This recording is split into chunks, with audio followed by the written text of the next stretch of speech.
they work friend, with, if we it's feel that recommendation. So they are the if they are community the centric. non-profit network, Their leadership the is community we work with, if they willing recommend to someone, work we with simply us, go and visit their how their workspace, program the and community they deliveries work kind with. of If we feel that if their program they are and they delivery, are whether community they are giving centric, agency to their community or leadership not, is and how willing you to know work with us, the also the and vulnerability how of the their community they are program or serving. delivery is kind of, So currently if their our program focus and is definitely delivery, whether whether they are giving pro agency to community or urban not, communities, and pro how urban people, uh, but the rural the communities, the also the tribal communities vulnerability of the we community they come are from. serving. It's So very interesting currently that you say, because actually our by choice we are focus is definitely decentralized not community and we pro have a couple of connection urban in India, but communities, we stand for pro urban LGBTQA people, plus but like the rural rights, and we are communities, the trying to tribal communities we educate and come facilitate from. a culture of It's diversity and very inclusion interesting that you through say, because secure and actually by immersive choice we are technologies, and definitely decentralized community and education. we have a This is couple a of very connection in India, but we important stand for LGBTQA topic. But plus, how is you are like open to rights, and educate we are trying to different, educate and communities? Maybe facilitate a who culture stands of for like diversity and LGBTQA inclusion plus? Because through I can secure and connect with immersive India. technologies, and This is a definitely new campaign in education. non-profit This is a organization very who are trying to important increase topic. But how's awareness you're about open to educate some different, things, and we have a communities, proud maybe of who India and stands also for like campaign. I truly LGBTQA believe plus, that because I can everyone in connect this with world is India. supposed to be This is a educated in new Web3 campaign in because non-profit benefiting us, yes, organizations and who are users, trying and to protect. How you increase open for awareness this about collapse and maybe co-creation, some and things, and we educate have a proud of different India is also connected, communities and with truly different believes that everyone in mission. this world Let's say is like supposed to this. be educated in Web3 because it's benefiting us as Yes, the same users and feeling. I protect. mean, How you open for this collapse and maybe I co-creation, and recently educate different got a chance to talk with communities with a different restaurant owner, and mission, like let's say like this. and his Yes, same like feeling. I mean, his operation around restaurant is they only hire I recently spatially able got a people, and chance to talk also with they hire a restaurant LGBTQ owner, people and in their restaurant. And and this is, I'm his talking his about a city like his Raipur in operation central India, around and restaurant it's is a they normal only city. It's hire tier 3 city, spatially and able and people, and also this they hire gesture, to LGBTQ hire people people in from the restaurant. And LGBTQ this is, community I'm talking in a about a restaurant, city like this came Raipur in as a central big India, and it's surprise a for the normal city. It's community, tier 3 surprise city, and in a positive sense. this People from gesture, the city to is hire supporting people from that restaurant. LGBTQ They're community going. I in a mean, and restaurant, this makes this so much. came as a You big know, surprise for the it kind of community. spread the Surprise in a positivity positive around sense. empowerment. People How from the it city is also helped supporting us that build, restaurant. They are going. I mean, this reconnect with makes them, so because much. that community is also It kind of traditionally spread the marginalized. From positivity the around the system, from empowerment. education, How it from also helped us all the build the aspects of reconnect with societal them, life, because and we are in that talk with community is them. also traditionally But marginalized, that's I mean, that from the restaurant is system, currently from not education, a from not for profit all company, the but I also got in aspects touch of with societal a life, non-profit and we are in talk with with the them. LGBTQ members. But So that's we I might mean, get in that touch with restaurant them, is and currently not might sit and not for do a profit meeting company, and but talk around, and then I also got in touch with if a everyone non-profit feels the same, we can go ahead with and the LGBTQ talk more. members. So Oh, we thank you might get so in touch much, because with it's a them, great and example and big respect for like restaurant and sit owner and of this. do a I know the meeting and talk India has around, no and then hate and problem of this topic. You have a if culture everyone aspect, yeah, feels the because same, we can like go ahead parents and pushing you talk to get more. married like Thank you so early, much, and because it's a sometimes great this is like example a and big big part of respect for the restaurant and owner troubles, of let's this. I say, know the like India this in has India no from hate and LGBTQ problem plus of this topic. communities, You have because a sometimes culture people can aspect. choose good life that they would like to. They have no choice sometimes. They pushing by parents, and actually by choice we have a core member. This is very interesting experience. The person who is well educated with two PhDs, there's an Indian roots who is living in Germany. This is the first transition person, Indian person in Germany who is in transition to change agenda. And really is interesting how it was like it by culture aspect rejected when tourists are coming by a doctor and saying, hey, I feel something different, I feel myself different, this is not my body. A doctor told like, come on, go to naked meditation or yoga, you know, and everything. This is like a pushing. And from social aspect, I see this is a big trauma for families. It was built by, you know, pushing on the person. And really like that is meditation or yoga, you know, and everything. This is like a pushing. And from social aspect, I see this is a big trauma for families. It was built by, you know, pushing on the person. And really like that is India made that same-sex marriage like a couple of months or weeks ago. That is like it more equal rights, but definitely we are different and we need to respect. And this is cultural aspects that not give you a chance to find out who you are is a bigger problem in the India. But modern India is transforming mindset, you know. And I really like it how is going as example by this restaurant. And definitely maybe we will glad by choices. We are community and we are like create a lot of content. Yeah, maybe put some on this restaurant, make it open call with artists and make it augmented reality layer and provide this a small quest with a QR code. And you know, to also onboard the people by gamification, that people can see some asset or complete and getting like it after quest. They, you know, we can like it increase flow, you know, like they can get some sale of or discount in the restaurant, and the same way they can apply on your educational course or even donate for LGBTQ plus.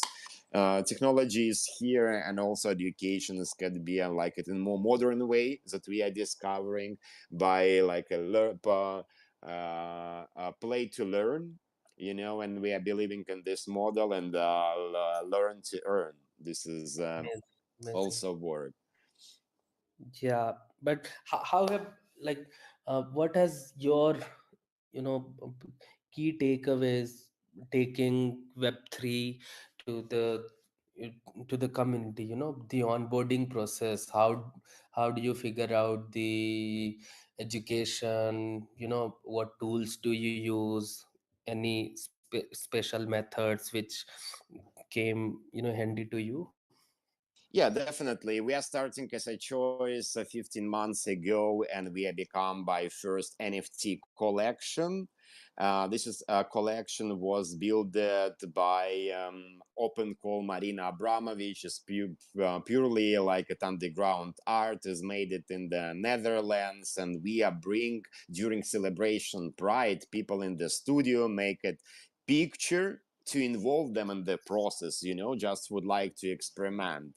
And when we mint NFT, we're including three parts who organize, including the choice, the collection, and the audience who was present on the original pictures. This is was like a first step when we are, you know, bring the people and not tell like it all like it long education, Web3, protected asset. They want involved in the process. And we are starting by this way. But how we are continue to facilitate attention about choice is was 20 original pictures made it and minted, and we are open CC0 license is a copywriting because like it for creators is very important, and NFT and the blockchain is provided this ownerships and tracking, you know. And by this way we are made it a CC0 protocol is open for glitch on this art, and 25 different artists from worldwide make it glitch, and you know like to continue facilitate the idea of diversity and inclusion this way. But we are starting educating the virtual reality, and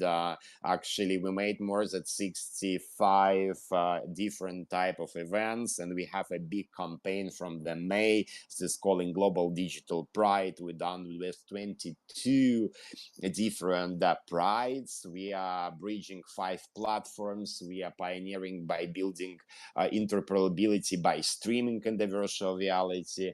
More than 500 different speakers from like at LGBTQA plus, non-profit, startups, creators, institutional educations was participate in this event, and we educate by being involved, by first time stepping in the virtual reality. There we are just showing that in virtual reality you can inspire yourself by avatar.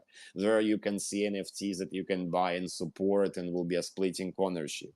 We are going in this way, and we are definitely understand that as a choice, it's a place where there's a lot of communities connected and creators community, and we are trying to facilitate it to deliver an acceptance of diversity and inclusion through all creative. And we have AR art, we have 3D art, we have augmented reality, virtual reality, and we are going by giving people chance to experimental, because we done with a couple of physical events as well. It was kind of fun, whereas people coming and experimental with VR set to creating by AI some pictures, and this time minting this picture. We also try to connect some technologies that will be help to showing some flow, how is content can be tradable and protected, but also we are trying to build some accessibility. Then you mentioned as well, because still not a lot of audience, because people expect in Web3 something much easier than Web2. And platform ecosystem as Web2 is Facebook products or others, they kind of provide you everything in 2 clicks, without understanding. But I understand that people need to understand what they're doing in the internet. And this is hard, but we are going. And I think it's all audience that was involved in the choice and co-creation, because we have more than 100 different artists and collabs in different shapes.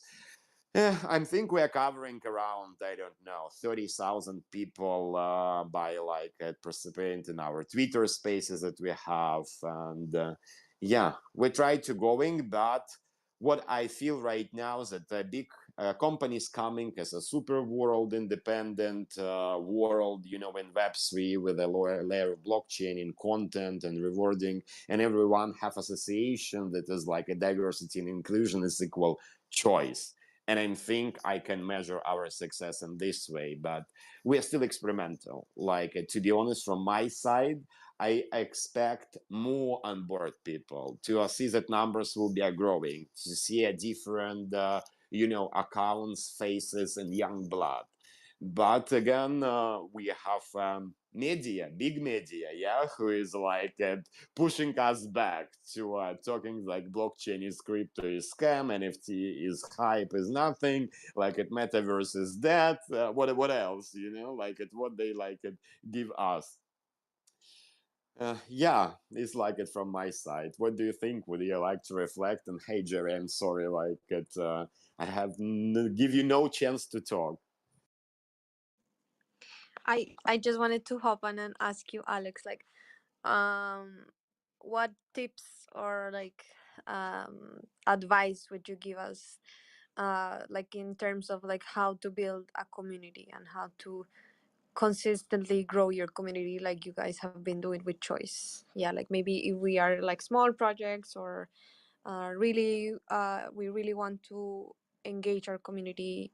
What can you share with us? What learnings can you share with us? Main things what I'm learned from the beginning, main thing for the Choice is co-creation. And when you co-create, to put this creation on the blockchain, make it tradable, and fair splitting ownership and royalties. That is giving us to put it fair way, and the blockchain is giving us what we are doing by Choice. We understand that be with the end user very hard. We are try it, and we are mostly working with the corporate and the community who have own audience, and they helping to facilitate this vision and idea. And by co-creation, everyone super happy to work, because everyone will be after work fair rewarding, how you discussing before. And co-creation and fair condition, respect each other, and just to believe what you're doing, and don't give up is hard. Like this is what I learned. I continue be on this side, but maybe tomorrow it will be changing, but we are become in co-creation as a choice, and we continue growing in co-creation as a choice.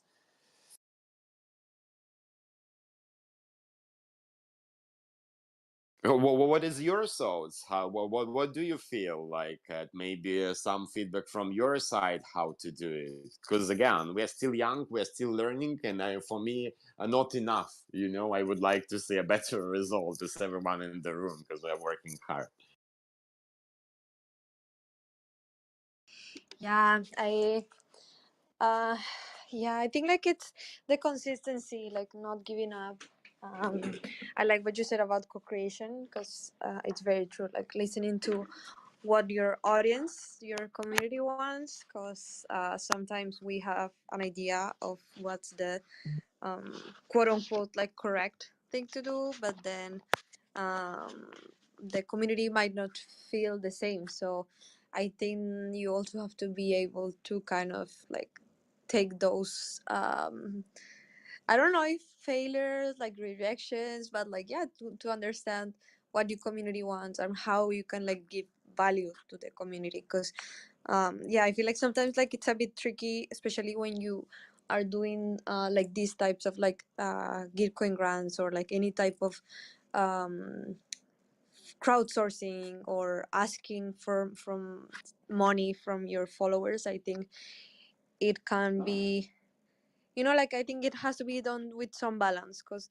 it can become very extractive in a way if we don't have a balance, because if we don't give back and we don't create like also value for our communities. And um yeah, I think it's impossible to make everyone happy, but yeah, like getting that feedback loop from the community, and understanding, listening, and then also being able to create content or create experiences or whatever it is that your community is expecting or wants to feel part of. Which yeah, that's why I asked you, Alex, because I know you create amazing experiences, and your community is yeah, it's so fun to see you like in the metaverse events, etc. And I was just thinking about the question you asked me at the beginning, and definitely so far the thing that I have seen the most like connected with like representation, and like not so climate related, is Motus DAO, but I think you talked to them like in a previous space, which like they are using like Web3 and blockchain to like create like access and financing to like psychotherapy, etc., etc. So like super interesting. I know you talk to them, but yeah, like they are also like trying to keep the identities secret, which again could be like a great element for choice and related projects. But yeah, I think that would be what I have seen, what I have learned.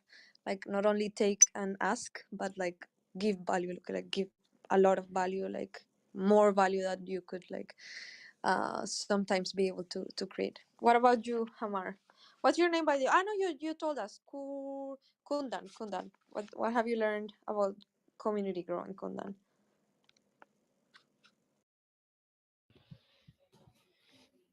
Yeah, I mean, I absolutely resonate with the thoughts you shared. Uh, One thing is definitely, communicating regularly. I mean, the constant communication, and it it should not always be about work and the projects you are doing. Communities, at large, is same as a human being. The way we make friends, you can't always talk about the same thing with the same person, even if you are friends with someone at a professional level.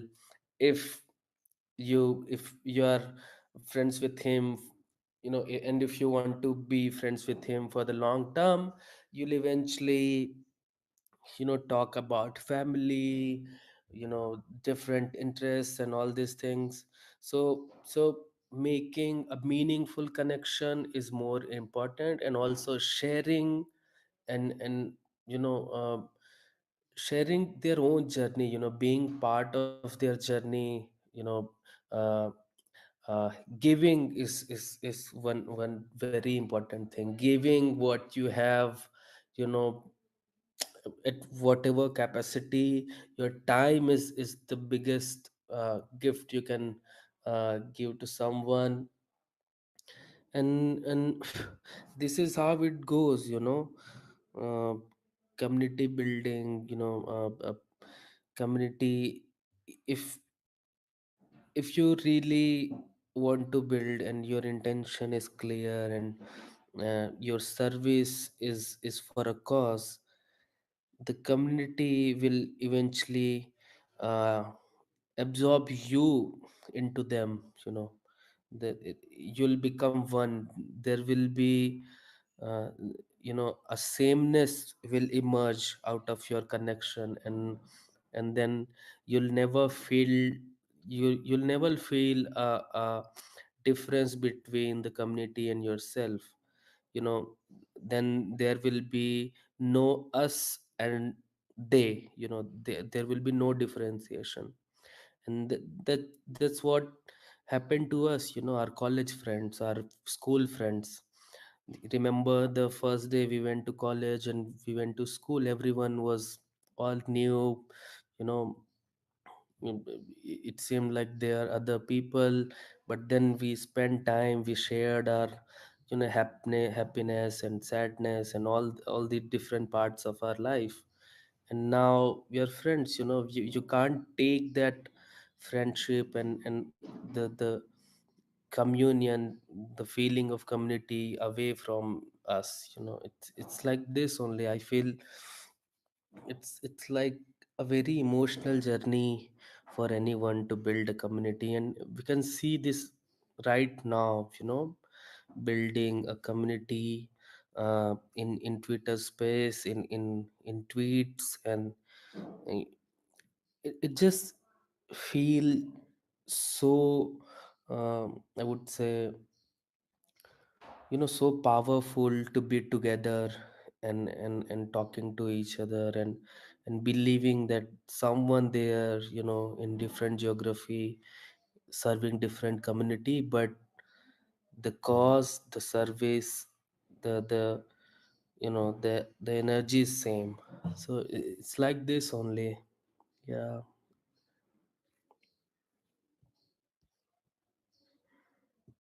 Oh, really? Thank you so much for like it explaining. Definitely, we are learn from each others here, and to know how we can doing more success use case. But I hope this is mass adoption is happening, and we are pushing a lot, and we are together.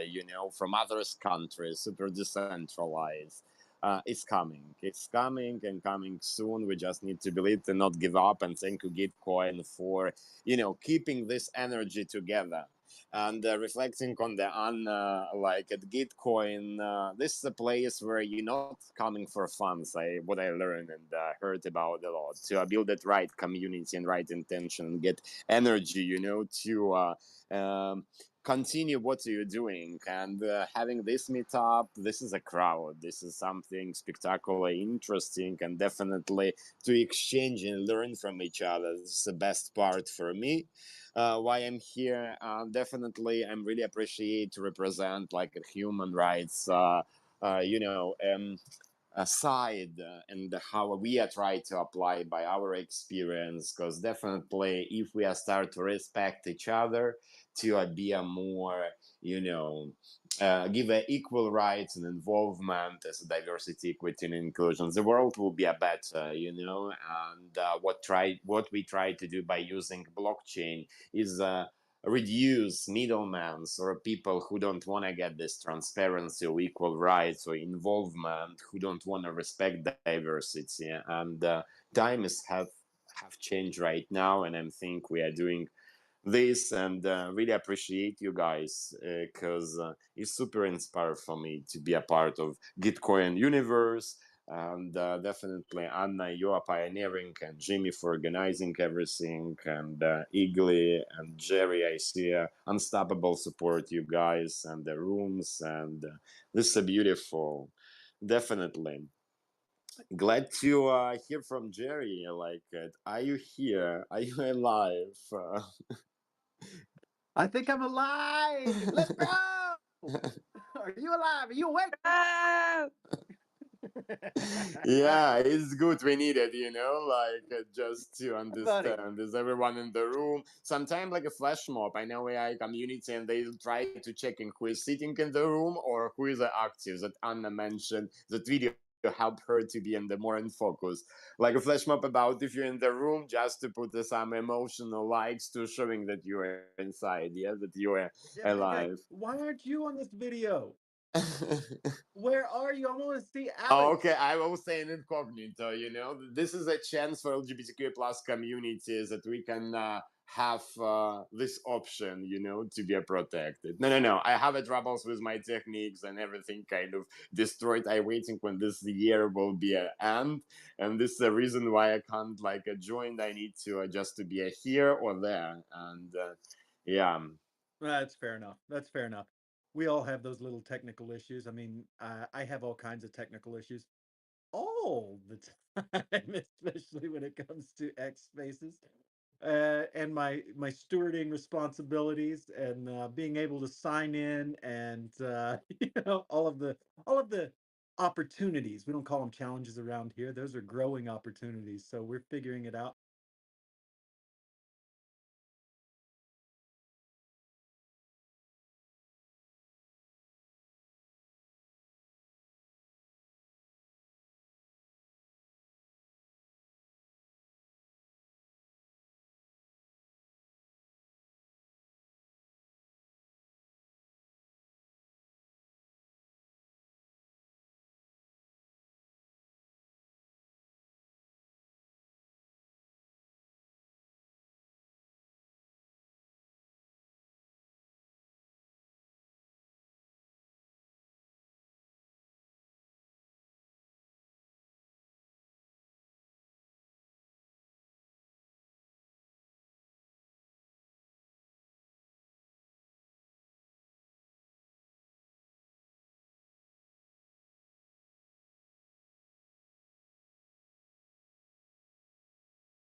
have it spread. We need to have people outside of our bubble Oh spreading it my out to the rest of the gosh, this world. You know is what I'm a saying? match. I have a one guy actually, he's like it from Decentraland DAO, and they have a Viva TV, and they know with the streaming everything, and they can stream when the multi channels in the same time, but they can covering Instagram, TikTok, Snap, all platforms in the same time.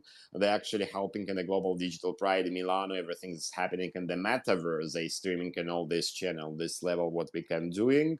This can be a streaming from different metaverses, but yeah, like Anna, I will talk to him and I will ask if he would like to participate. But let's do it, GG.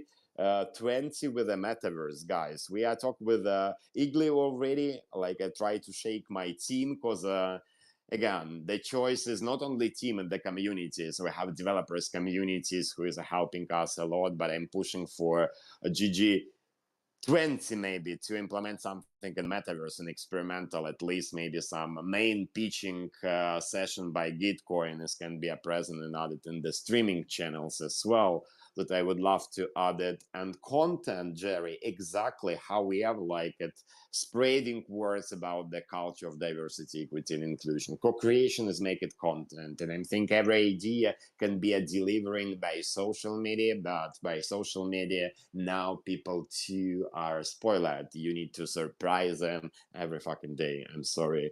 And really a lot of techniques and mechanics right now is here. And what I'm proposed by choice to a kind of bridging and make a choice. Some projects who in the Gitcoin ecosystem and maybe Let's Grow DAO, you know, like to make it open call with my AI communities and can be a make more awareness with the right hashtag and tags, and also can drive more people, because I see some cross-engaging people in the different art communities, choice and Gitcoin sometime. Matthew, he's doing a lot. I don't know in this round or not, because maybe he has a hosting late that I'm in the spaces, but definitely, guys, like let's connect the dots. I will ask about the streaming and let's planning maybe some activation for Let's Grow DAO with at least two AI communities and bring some prize for them, you know, to participate and to continue facilitated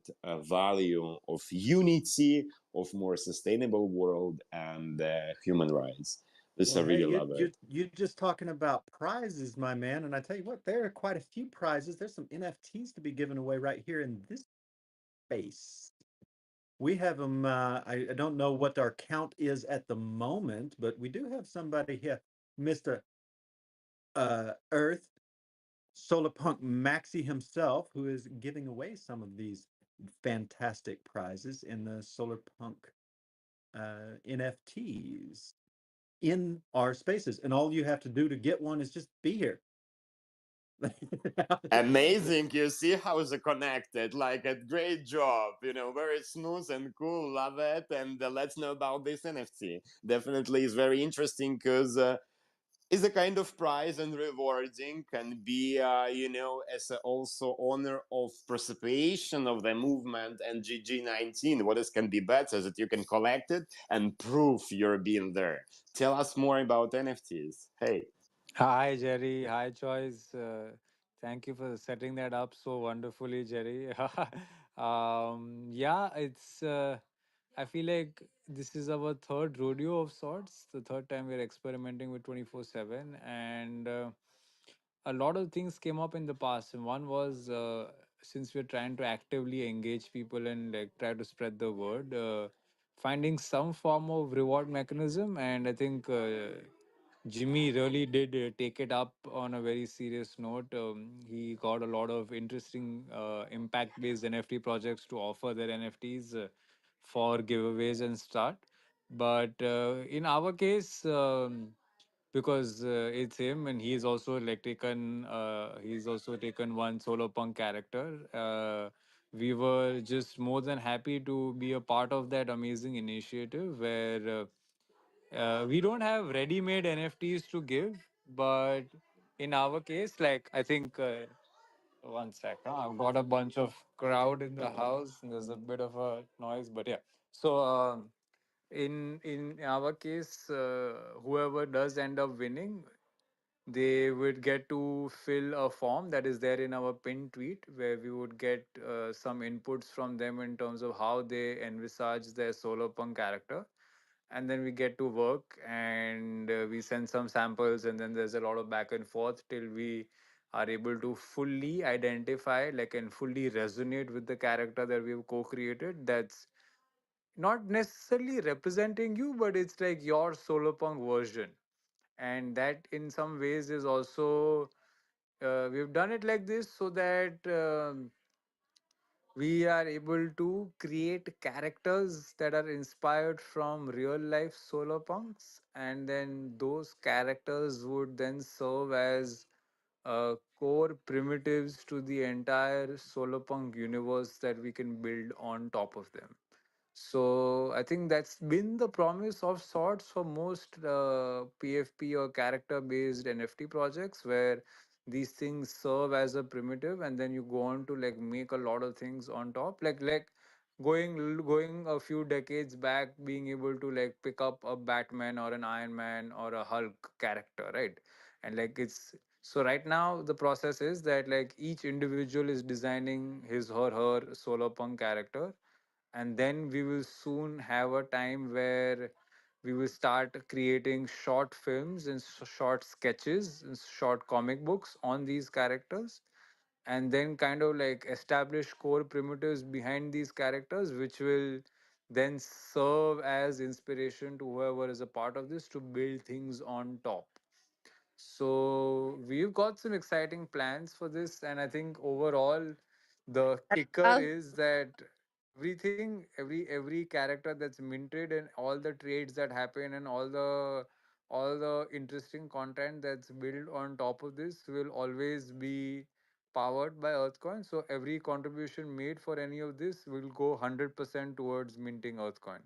So it's like, I mean, we are building a solar punk universe, but while that is being built, like we're also going to be directly tackling all parts of the climate action problem. Yeah, and I think had a really fascinating time making jerrys from the last Gitcoin round to the current one.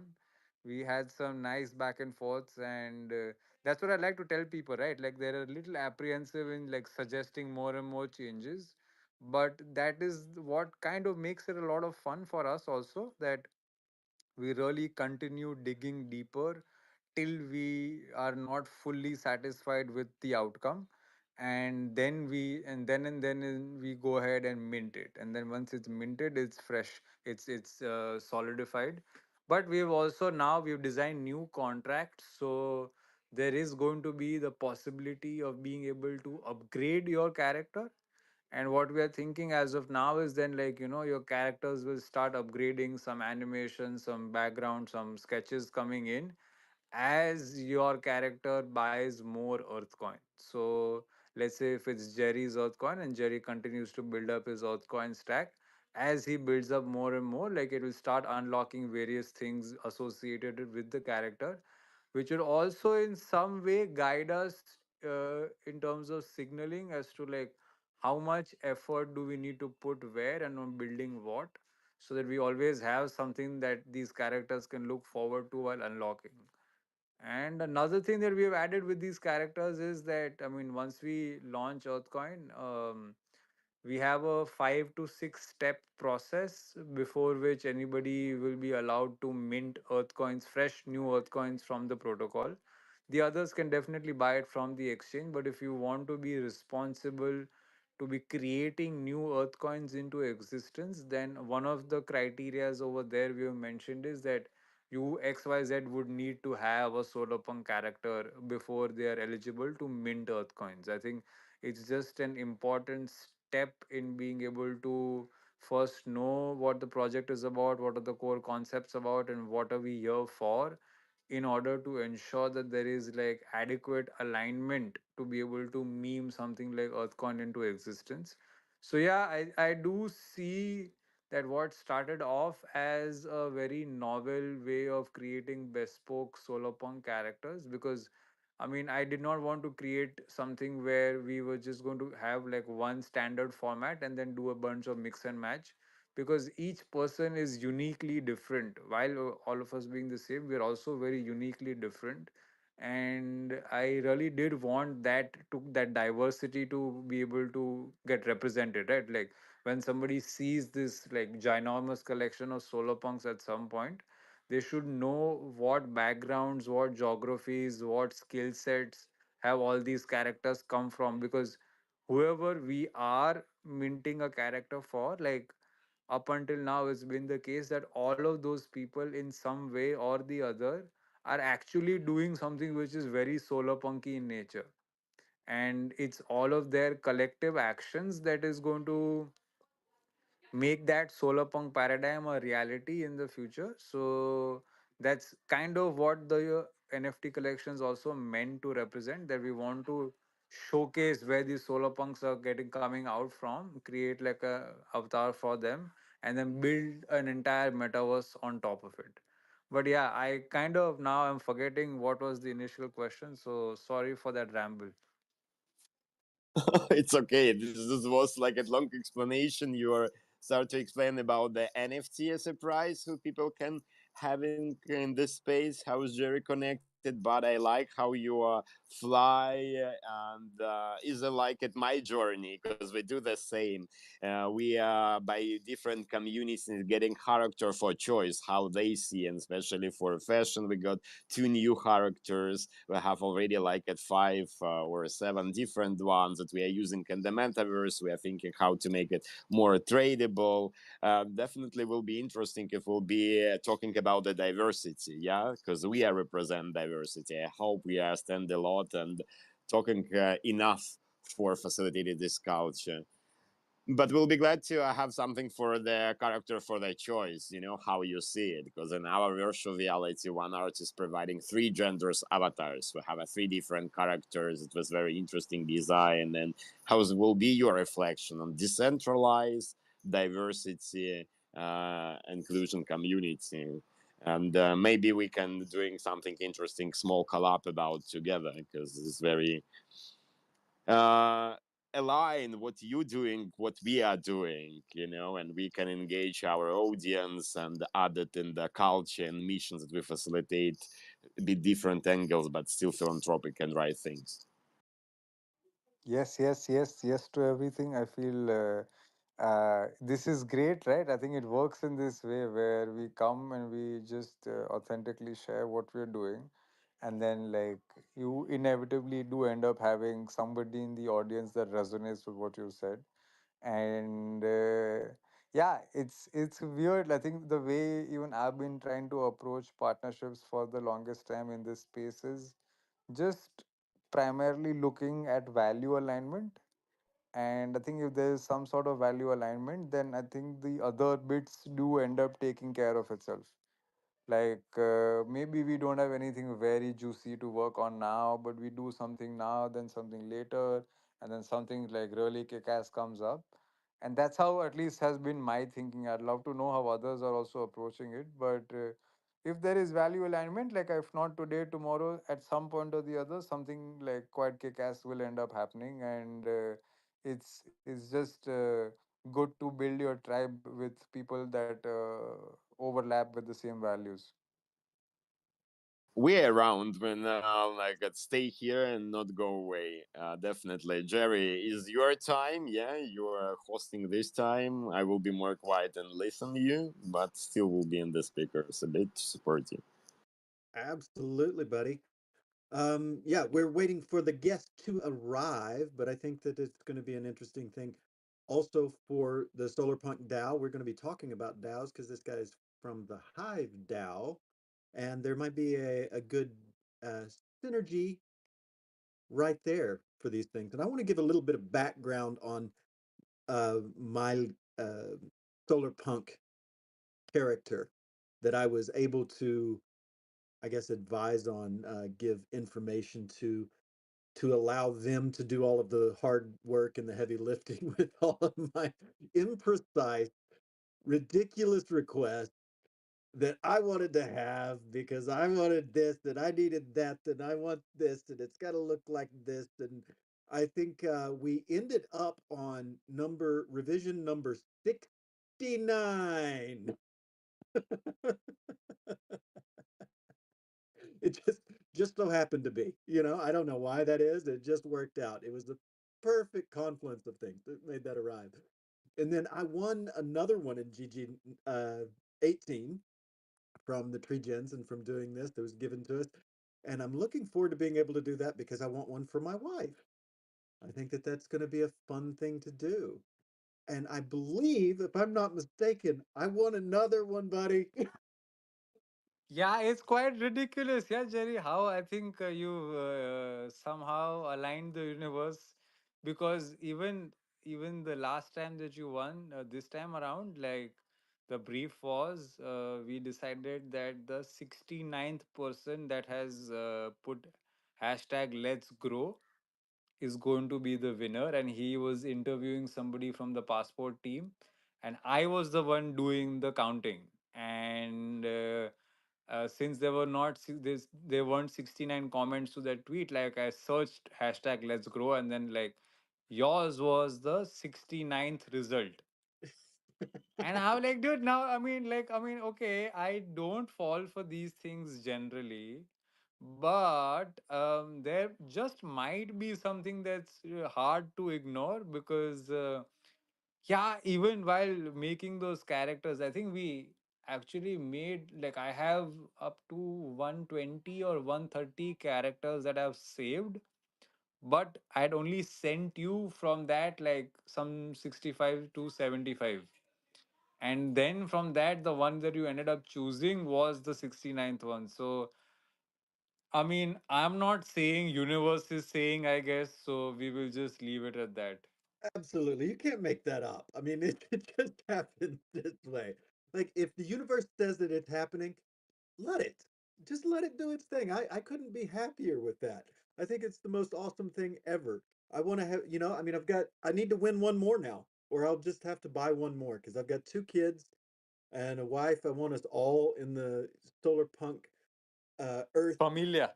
metaverse. Yeah, you have the whole family in there. And now that you've got them where we can grow with it, we can actually change as we grow. That is incredible, especially for the kids. I mean, for us, this is fun. This is neat, and the metaverse is coming around, and we're, obviously the very, very first people getting started with it, like everybody else in the NFT sector and what we're doing. But our kids, this next generation coming up, they may live most of their life there. So this can be huge for them. And I am so dying because I know that you're changing the contracts and everything, so I don't have mine minted yet, but I want to share mine so bad. I've wanted to use it as my profile picture. I've wanted to pop it in on different social media platforms as my profile picture because it's so cool. Yeah, so I think we've also, and it's quite uncanny, like, because since we are creating a new home for the Solarpunk universe, like we've already created the Twitter handle, but we have not started like putting up content over there. But you will see posts for the Solarpunk universe from a different handle. And just 2 3 days back, I was again looking at all the male and female characters that we have created to have in the main post. Like right now, we have two characters that you can see on the pinned post, and then everything else follows.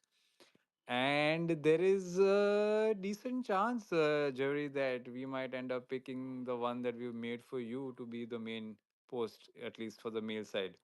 So it's, I think, from the lot that we have created up until now, like, yeah, it's truly been one of the really cleaner ones that have come out. And yeah, also quick side note, I think we are already at 45 responses. We have created characters for like 30 35 odd now, but there is going to be a bit of a price hike once we cross 50, and that price hike will again be decided by the first 50 people, because the way this whole system has been designed is, since it's so bespoke and it's so tuned to the individual, it's quite unlikely that there are going to be secondary sales. Hence, the way we have done it now is that every 50 interval, like we will see an escalation in the price that's decided by the existing community. So again, but irrespective of the price, if it's $10, $50, or $100, the case will always remain that whatever you pay for that NFT, 100% of it will go towards minting Earth coins, and you will be given those Earth coins. So essentially, you're just going to be paying for Earth coins, but you're also going to get like an NFT on top. So we have designed it in a way where like you can actually grow once you've like gotten into the ecosystem. But yeah, we are quite raring to mint yours, Jerry. I think we've been caught up with the Earthcoin launch that NFT contract has not gotten its due importance, but we are pretty much wrapped up. So I think next week onwards we are going to start fully working on it. Most of it is done, so might be able to start minting new NFTs from, let's say, the next Wednesday or Thursday. So once we do that, I feel like we will just mint all the ones that we have created characters for and then take it from there. So we also stopped like actively asking people to fill out the form because this was stuck, but then that will also resume now next week coming. Yeah, but now we have a little alpha that we've got to get in there quick because there's only like five left at the reduced price, and we're poor. Yeah. So I gotta get the other one Five for my five boy. left for I don't $10 know a if I'm piece. gonna wait. Post that, I feel like I think it's minimum going to be 50 or it maybe goes to 100 also. Like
you're helping them through the art and through the process really bring their solar punk soul to life. And I think that that is such a beautiful thing, and I admire what you're doing, and I cannot wait to, watch all of this grow and come to fruition through your efforts and through everybody joining up and purging those petrodollars and taking in that earth coin so that we can create that solar punk world that we all want to live in. So, man, all of these wonderful, beautiful, exciting things happening, except for my guest who's not here yet. I'm gonna have to get on him. He's like, "What up, What Winston?" time zone? What time zone is your guest in, Jerry? He's in the UK, so he is Okay, it's a actually, good time. yeah, it's 10 a.m. his Yeah, time. it's It's a good 10 time. UTC. Everybody else's time. It's Who do we have behind the Let's Grow account? Hey, Utkarsh. I Hi just Anna, want been to a invite while. to come and join when Oxygen is hosting, which is 5 a.m. UTC, so it's not so hard for you. Okay. Um, they are building amazing stuff with AI, like crazy, crazy quality products, like combining different AIs. Uh-huh. So yeah, I don't know how to explain it better than that. I So yeah, was I was come join. here. I feel like today. I think 5 a.m. UTC is just 10:30 India time AM.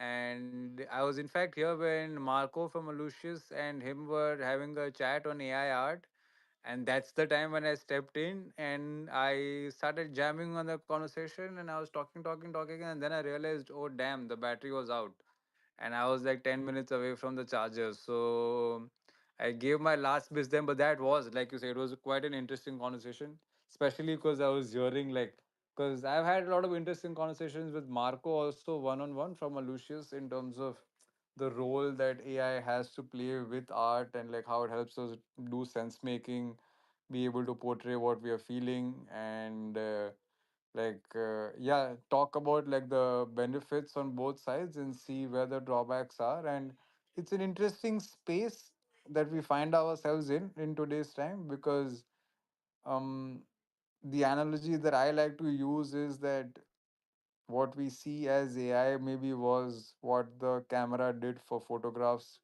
vis-a-vis like hand sketching like portraits. And in some ways, when the camera first came out, like the ones that were sketching portraits were that, like, oh, this doesn't have this, and then like, oh, but like we're taking so much time and there's so much labor. And then photography over the last century really became like an art form that was taken up by a lot of people and honed in on, and I feel like now it has been normalized. I do feel that AI art also has that trajectory, because I'm also seeing a lot of things. Like there's definitely an explosion of sorts, but unless that art is not aligned for a specific purpose, I don't think that art for just art's sake from AI, I don't know how that pans out. But if art is aligned for a greater purpose, and then if you're able to like thematically represent something, AI has a very strong role. And I feel like up until now, from the experience that we've had, AI does a great job of like getting 70-80% of your image right if you prompt it correctly. But it still leaves that 20% room for being very exact and precise with what you want. So it's been doing a lot of heavy lifting internally also, but there is still the need to like now adapt it to the specific use case. And it's exciting times, I feel like, especially for Solarpunk. I don't think we would have been that empowered to be able to visually represent all the thoughts that we've had so easily, because I've been like we've been looking for images for the last 2.5 years, and given that there are some, but it's not a plethora of images for you to choose from. So ultimately everybody ends up choosing from the same 10 to 15 images that everyone understands of Solarpunk. But in the last 6 to 8 months, with Midjourney and Dali combined, like there's just a full explosion. And it's like literally like the only thing that you have, your imagination is the only thing that lacks. Like if you have a vivid and wild imagination, I think you can create pretty much anything. And this is, I do believe, I think it's a Picasso quote, everything that you can imagine is real. I think that reality is just kicking in very fast and at a pretty rapid space. But again, I don't know why we started this. Yeah, Anna, go ahead. I don't know why where We I went from started here. with love. Everything starts with Yeah, start love. sentence with love. That's can't go wrong with that. Absolutely. Can't go and never. And I feel like if you, what I thought of it is also that if you don't believe in it, means just that you've not experienced love the way it should be.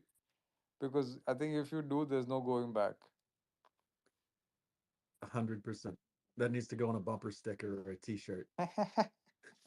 Maybe it needs to be sky written up in the sky for every all the solar punks to look up at. Yes, oh, nice idea, Jory. I feel like today a solar punk landscape with it all starts and ends with love.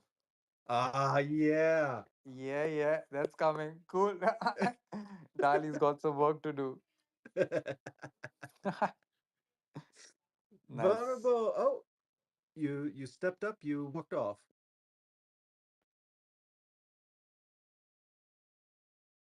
See if it works again. If anybody else would like to speak, just ask for the mic. Come on up. We can have a chat.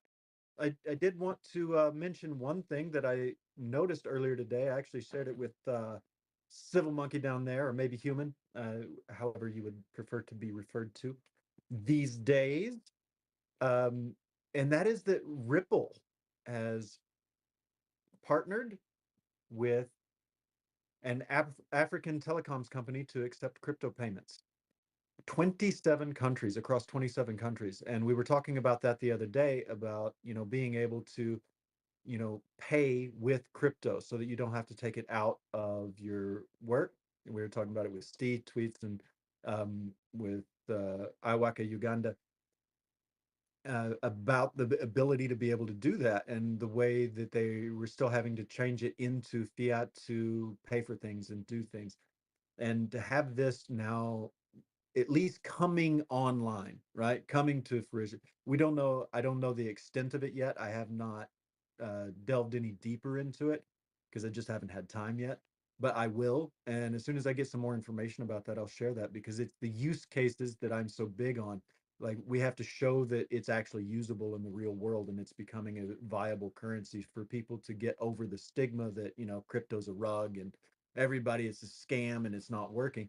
So the more that we can amplify the fact that people are actually able to use it for everyday things that everybody needs and wants to utilize, like our cell phone bill. Everybody in here has one, right? Some sort. We're paying for our services there. If we can do it through our through crypto and make it easier, and especially for all of the unbanked out there that have issues with that. I have That was what we were talking about before with all of the people that are unbanked and not able then to pay for normal things and having to get people to do it for them, give them the money. Well, how are they going to get it out of their crypto into fiat, go give it to their friend has to pay for their bill, right? This is nightmarish. And to have these use cases come online for them, I think that they would be more than willing to amplify that message. And we outside in the rest of the world that maybe don't have the bank problem, if you've got a bank account and you can pay for your stuff, great. Let's show that other people outside of the banking system also have that opportunity, because I don't like banks. Thank you, Bankless Dow, for being our broadcast sponsor. Because I love you guys. I always have. I couldn't agree more. Let's get rid of the banks. Let's do it ourselves. Peer to peer is the way to be, and have that freedom to do that and not have to worry about all of the costs that are associated with it as well, plus just the ease of use. So like getting that word spread that it is a viable currency, that you can pay for things with it. I think we in the West are going to have the biggest problem because AT&T in the States Deutsche Telekom, you know, these people are not going to be as concerned, nor are they going to be as willing to partner with blockchains for this. They might do it with the CBDCs that come out for if we have you know the euro coin that's coming out and it becomes a means of exchange. Maybe Deutsche Bank will do that. Commerce Bank just opened up their digital currency as well last week. They're starting one for securities, which is a huge step in that direction. But I don't think that they're going to move as fast. I think just like everything with all of these movements, it's the global south that is going to be leading the charge for all of us, also for climate change and climate awareness. Like, they're doing the work on the ground. They're the ones that take the brunt of the problems. So they're the ones that, and they're actually the ones that are fixing it. And that's where the speed can come in, because they don't have these giant corporation infrastructures that are limiting that so much. Yes, go ahead. Yeah, I mean, it's interesting that you bring this up because during the last ETH I did end up seeing one of those presentations where there's a blockchain by the name Gnosis. They're the same. It's the same team, I think, behind the multi-sig that we use. They have their own blockchain also, and I think it's quite applicable for a lot of certain use cases. There, the founder was doing a presentation where they built a Gnosis card, which as you swipe, it's connected to your crypto wallet and it deducts payments like your stable coins, USDC, I think mainly from your crypto wallet. And you can actually just go and pay merchants. I don't know if it's fully live, but they did do the demo, and I'm not remembering which bank they had partnered it with for that. But to me, that was a massive game changer to just see that happening live and seeing that reality like sink in. Like, I mean, then it's just a matter of time. If governments don't put limitations on these merchants to accept such payments, I do see that we can have a pretty rapid lift off. It's still in the works, but yeah, I mean, it's quite interesting to see developments happen in like different pockets of the world. 100%. And you're absolutely right. Like, that is going to be the key really for everything, right? For especially in the West, is, switching from the Swift system, from credit cards, Visa, MasterCard, your debit card, into being able to connect it with your wallet. And MasterCard, Visa had a program that they were running for quite some time, and it was working with Bitcoin and working with Ethereum. They scrapped it when the lawsuits came about for Ripple, actually, in the States. They kind of, well, they didn't scrap it, they put it on in the back burner. But MasterCard and Visa are the same company, and now MasterCard has come out with the exact same thing that they announced, I think about 2 weeks ago, 3 weeks ago. I don't know what chains they're working with or they're supporting. I don't know if it's only going to be a Bitcoin thing and they're rolling it out in only certain markets at the moment. But I mean, Mastercard and Visa, if we can get them on board where we can connect our crypto wallets to them, or one of our crypto wallets, let's not give them everything. I don't like Mastercard or Visa any more than I like the banks. But if they're going to make the ease of use for me a little bit better, I'll connect a little something to it. I'll keep it out of the way. They're not getting my ledger, but I've got a MetaMask over there that I can throw some money in every once in a while and keep it funded to be able to make my payments the way I want to. Pay some devs to do some work for us. But that's exactly, that's that kind of thing is so nascent. We're so early with all of this still. We've been in this for a long time, and all of these things have been promised for so long, or we feel like it's been so long. It really hasn't, though. You know, it's still really new. You think about how long it took to actually develop credit cards and the Swift banking system, and being able to have inter continental exchanges of currency electronically. That was 20 years in the making, and we're now with Ethereum only dropping what in 2015, and then not really becoming a viable use case of anything until 2017, and then not becoming proof of stake until 2019, and now here we are, right? I did have another question on the new Solarpunk um, contracts and everything. Is everything still going to be on Polygon?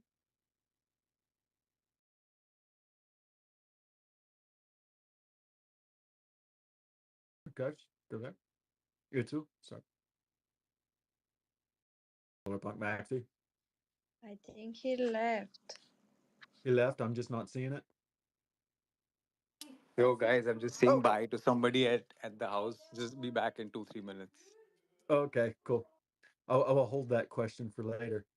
We did have Vulnerable come up on stage. You got something you want to add to our conversation about anything, or you just want to shill your grant, or you just want to have a chat? Come say hey.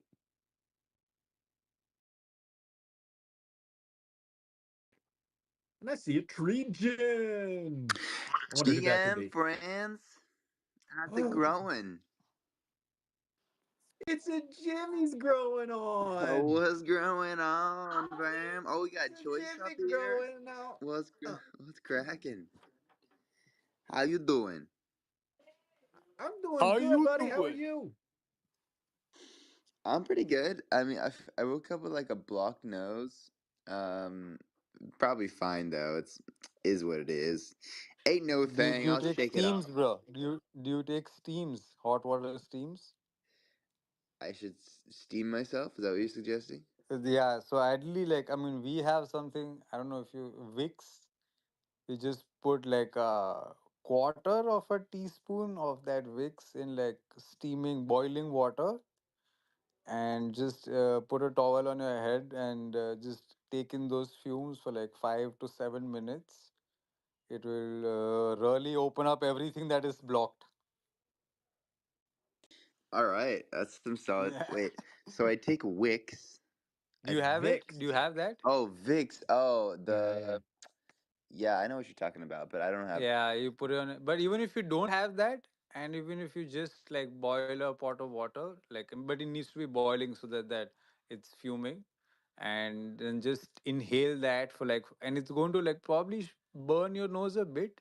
So take a few like shallower breaths and then start taking deeper breaths. But make Put sure some that your salt head in the is water. fully not salt. I've not put salt yet, but I don't know how that works. Salt is usually to like gargle for your throat, like warm water and salt gargles for Yeah. your throat. But here, yeah, just make sure that there's a towel on your head so none of those fumes are escaping, and just breathe them in, baby. Breathe them in. Wait, so it's steaming hot water on a Yeah, towel on your head? Was that? No, steaming in a hot bowl. water No. on the table, and then like your head over it so that you're directly taking in the hot Oh, fumes, I and put then like a steaming towel hot over water your in like head so a that the bowl or fumes don't something. escape. Uh-huh. Yeah. So And I this do let me always just add make the sure I I do got always this add right. the salt in there Okay. just for me because it Uh, helps with the cleansing of it, and it also helps soothe a lot of the swelling up in your nasal huh. passages. Okay, so steaming hot water with some salt in it in like a bowl, which is directly under my head, and then I put a Yeah. towel, not wet, on my On head your head. to Yeah. get keep all the fumes in. Yeah. Wow. Yeah. Yeah. All But like right. make sure that that pot of water is little big, it's not like a tiny bowl, so that like your whole face is being subjected to fumes. You want I should get like a pot, Like a wider, like, a cooking wider pot. utensil, yeah. So that the entire surface area is like bombarding fumes to your face. Vapor. Sounds intense, but Yeah, it's let's great, but it's bombard our great. face this morning, guys. Yeah, I It's recommend great. having some tissues nearby as well. Yeah, yeah. It will So release. It all will release the faithful. hounds, sir. It will Oh, it'll release release the the hounds. hounds. Oh dear. Okay. Release the We'll right. call it All right. hounds. Let's leave it with Let's hounds. just go with hounds. Yeah, no one needs to be subjected to the reality of what's gonna be released. All right, great. Let's release the hounds, guys. Have you touched tree today? Have you guys meditated? What's been your morning routine so far? or have you been slacking, or better yet, you just came straight here and forgot to do it? That's been the case for me. Like, not forgot to do it, but Happens my to me morning too. routines, I like come other than the straight here. weekend I took off, like was this. Just and very very surprisingly like very fun conversations happening at that point. Like maybe the last rounds it was pretty much dead at that those hours, but I think since Marco is there stewarding that slot, something or the other spooky is being discussed, man. It's and I probably don't use the word spooky in the right sense, but it's just like yeah, interesting conversations. Nice. Yeah, I left my phone open when I went to sleep, and then I woke up and the space was still here. So that was pretty cool. We didn't get rugged while I slept. That was nice.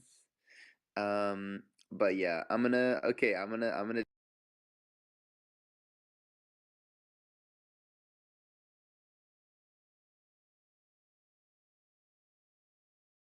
see how it grows. Yeah, I mean, if you're getting into a morning routine, you better hurry, buddy. Oh, You got 22 minutes of morning left. oh. Well, actually, I'm UTC. I have an hour and Oh, yeah, 20. it's true. You're in Portugal. You're an hour behind. All right, there you go. Yep.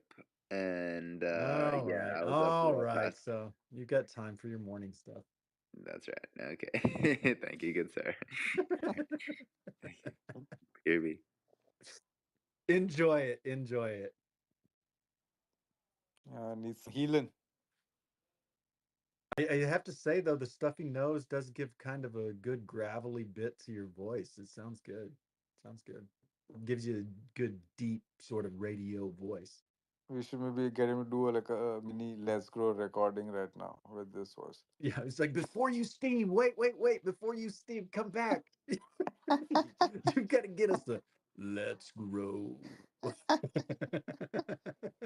This boy is cracking up, but no, he's saying no. Cool, cool, cool. We got the less grumpy, let's grow. The grumpy let's grow. Yo, Oh, buddy. Oh, Such a great vibe, guy. Thank you so much. It was very interesting to starting morning, and I will drop for the listeners for a bit and do my calls for the choice. But definitely tomorrow I'll be joining and try to be like get more in touch today. Thank you for the energy and great vibe. Like Jimmy, feel better and recovering soon, guys. So much love for everyone, and see you around. Alex, keep it growing, buddy. Thanks for being here. Thanks for always being here. Thanks for hosting. Thanks for sharing the love. Thanks for telling us everything you've got growing on in your community and all of the ideas for continuing to grow our communities together because we like to co grow. And I don't know where my guest co-grow. went today. I cannot get in touch with that guy to save my life right now. It's a little irritating. I hate it when Yeah, folks Jerry, don't show this up. is this is. I think I got used to this while trying to coordinate for at least meetings on a global time zone because some of them such knacky ones like you would have to like reschedule and then reschedule and then reschedule, and it's yeah, now I'm finding those sweet zones where like it's good for me and for them, but it's this UTC timeline is always messing up in terms of scheduling. So yeah, it's a bit, how I'd like to say, it's a bit of a part and parcel of this whole situation of getting on guests which are not in that same time zone, most often. The crazy thing is, he's on UTC time. Okay, then that's a little crazy. Lit- That's why I invited him here right now. It's like I've got a lot of people over in the States that I can't get on at this time, obviously. It's like so you're trying to invite the people that it works with easiest, or at least I have attempted to do so. But yeah. I don't know. There you never know what's going on with somebody else, though. I Yeah. always give everybody the benefit of the doubt. If they're Yeah. not where they say they're going to be or doing what they say that agreed to or have put out there, we don't know.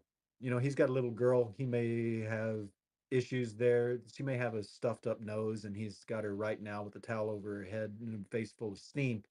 I don't know what's going on with him, but But I do feel, Jerry, I mean, even despite all the reschedules that I've been part of, like up until now, like the hit ratio has almost been 100% of there has always been something relevant that's come up, and it's just everyone's been nice enough to like also reschedule and find another time. But it's even I have cancelled a bunch of times because let's say I've booked a particular time slot 3 4 days in advance, and then something just comes up on that day which is non-negotiable. So it's then hard to predict as to like what's going to happen 3 days later on that particular hour, you know. So yeah, but it's always there has been something or the other. So I think your benefit of doubt is not misplaced at all.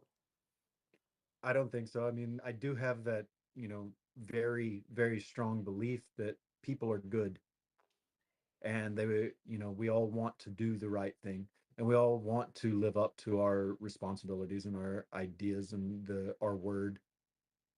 I think that that's just human nature, actually. I don't agree with a lot of the news that goes around that, there's so many bad people and so many bad things going on. I understand that that exists, but I don't even think that those people that are doing these bad things, they're not happy with that, because people are not happy doing bad things. We're just not. I've never seen a child do something bad and actually be happy. There's always that guiltiness to it. They feel bad about it. And if that's the way we are coming into this world, that's our nature going through this world. If we have changed that, if we have become something else, it is something against who we are deep down. It's something against what it is. There's a book that I was reading, and it tells you to always try to look at people with angel wings. So if somebody does something, they cut you off on the road, they, push you, they cut in line into supermarket, they whatever it is, you don't know what's going on with them. Step back from it. Don't react to it. Never react to things. Always take things as they are, and be stable in yourself. And then think of them with angel wings on. So if you're looking at people and you literally try to visualize them with angel wings on, you're going to find it impossible to think bad things about them. You're always going to be able to give them the benefit of the doubt. They're little angels. They just, this happened right now, maybe they needed to be in front of you. And also to trust in the timing. I think that is a huge thing. Trust in the timing. If they got in front of you, if this got pushed out of the way, if this guest doesn't show up, if you have to reschedule, there's a reason for it. And just believe that there's a reason for it. And maybe what it is I've now gotten to speak to you so much more than I probably would have had the guest arrived. And I learned so much about the solar punk universe that you're creating, more than I knew before. And I am thrilled with that. So there's always a reason, right? There's always something to it. And the next time, maybe he'll have more to say about a new thing that he was working on that came up last minute, which is why he missed here. Who knows? But I trust it. I believe in it. I believe in the universe, and I believe that that's the way it works. And we've got James McGee of Carbon Counting Club with his hand raised, and I'm so happy to see you here this morning. What's going on, Mr. McGee? Oh, not much. It's about 6 a.m. here. I was going to say something that's helped me. It's just a short, quote or phrase. I don't know who really said it to start, but don't attribute anything to malice that could be attributed to ignorance. Like, most people don't know what they're doing, and if you teach them, most of the time, like you said, people want to do better. Absolutely. That is one of the most beautiful quotes. And I don't know who is the originator of that either. Maybe the universe is the originator of that. it's, that's just, it should be common sense. But I know that there's this other quote, if common sense were all that common, there would be more of it. From Mr. Yeah, and I Voltaire. think like just to your earlier point, right, Jerry? I've always also believed like uh, that most of the times when people are willingly undertaking actions that are probably detrimental to the larger society, it's also because it's a product of like something in their environment that has now led them to this position. Uh, I, like you, am a pretty firm believer that like inherently people don't want to do the wrong thing, but yeah, everybody doesn't have a similar upbringing, and the environments that they're born in are very different, and that can lead you to like do things that you normally wouldn't. And this is just the extreme bit of it that I'm taking. Like even in the worst case situations, I have found that there is some deep correlation between like what they're undertaking right now, which is probably wrong, to something that's happened to them, or then there's just been like some amount of, let's say, brainwashing to make them do something like this. Otherwise, it's difficult for anyone to inherently undertake something that's feeling so wrong. Go ahead, James. I was say, like, I know I live here in the United States, and it is cheaper to drink Coca-Cola than clean water. It is cheaper to eat factory fresh chicken than it is to get vegetables in most places. And these are choices like people have to eat, and economics makes things difficult. I think we've all discussed several times how our economic system forces us into rather uncomfortable positions regularly. So like, I think that there's a lot that goes into that as well. Is like if I grow a lot of my own food, but the food I do buy, I have to budget very carefully. So I know that it's not the best for the planet and it's not the best for me, but it is what I need to do. I can't just be like, oh, I'm only going to eat every other day because it's better for the world. It's hard to make that pledge.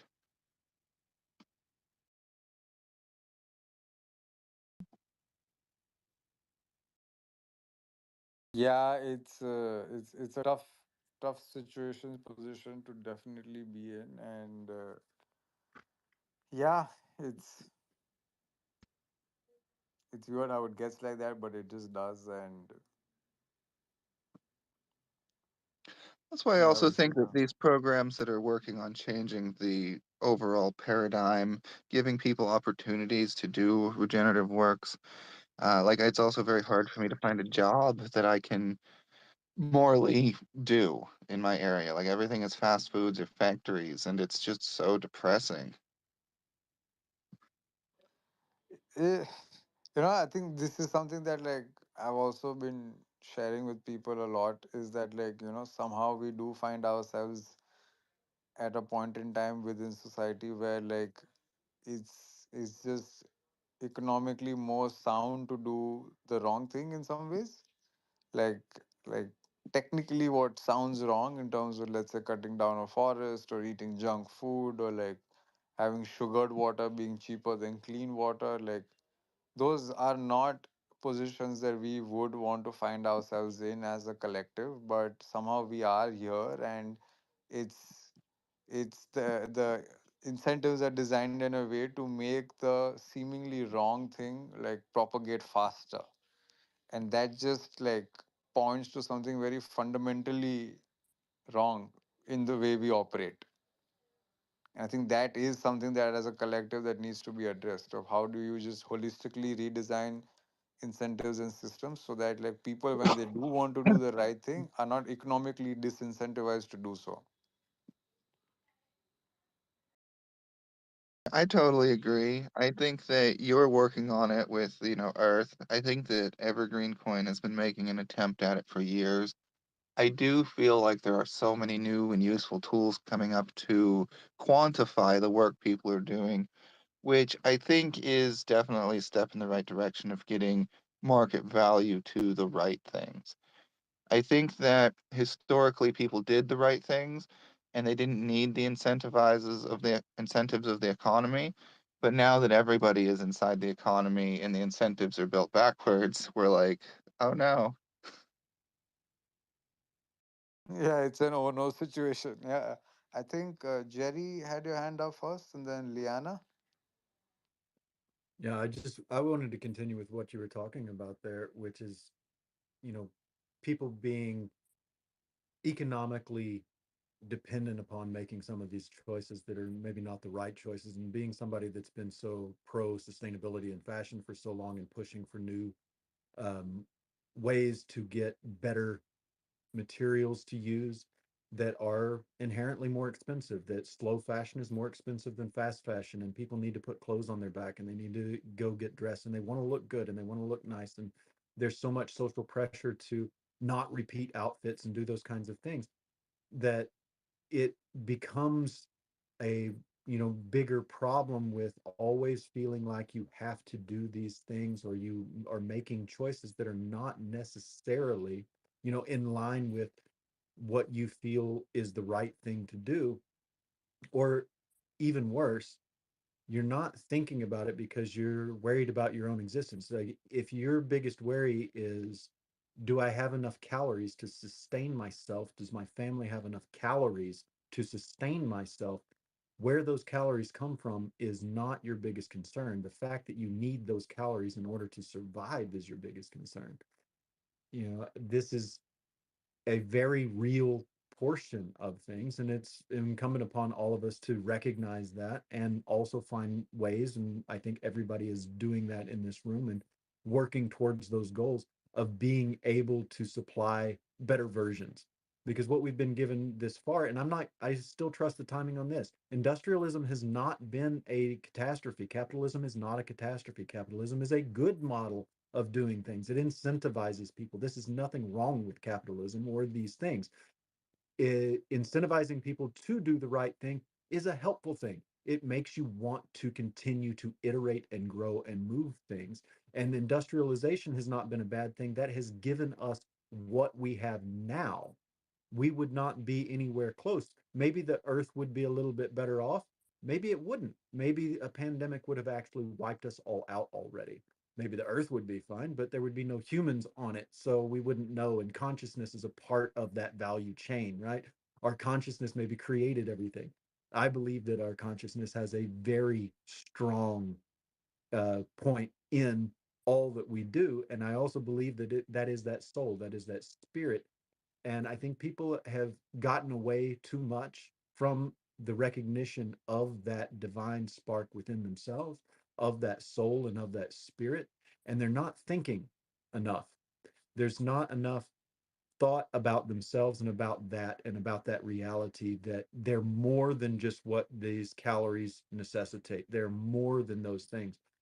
Then it helps you find, I don't know, maybe making those different choices as you are going through your existence and that necessity, and you want to push the people that are around in order to have a garden, in order to continue to do things a little differently, that you don't care if you repeat an outfit, that is not something that you worry about, because repeating an outfit is a whole lot less detrimental to society and to humanity and to the earth than going out and supporting a corporation that is doing things in a horrible way, that is not paying their workers properly, that is just absolutely raping the entire system and the ecosystem, that is polluting beyond measure, so that you don't repeat an outfit. If you're thinking about what it is in your soul and who you are as a person, that doesn't matter.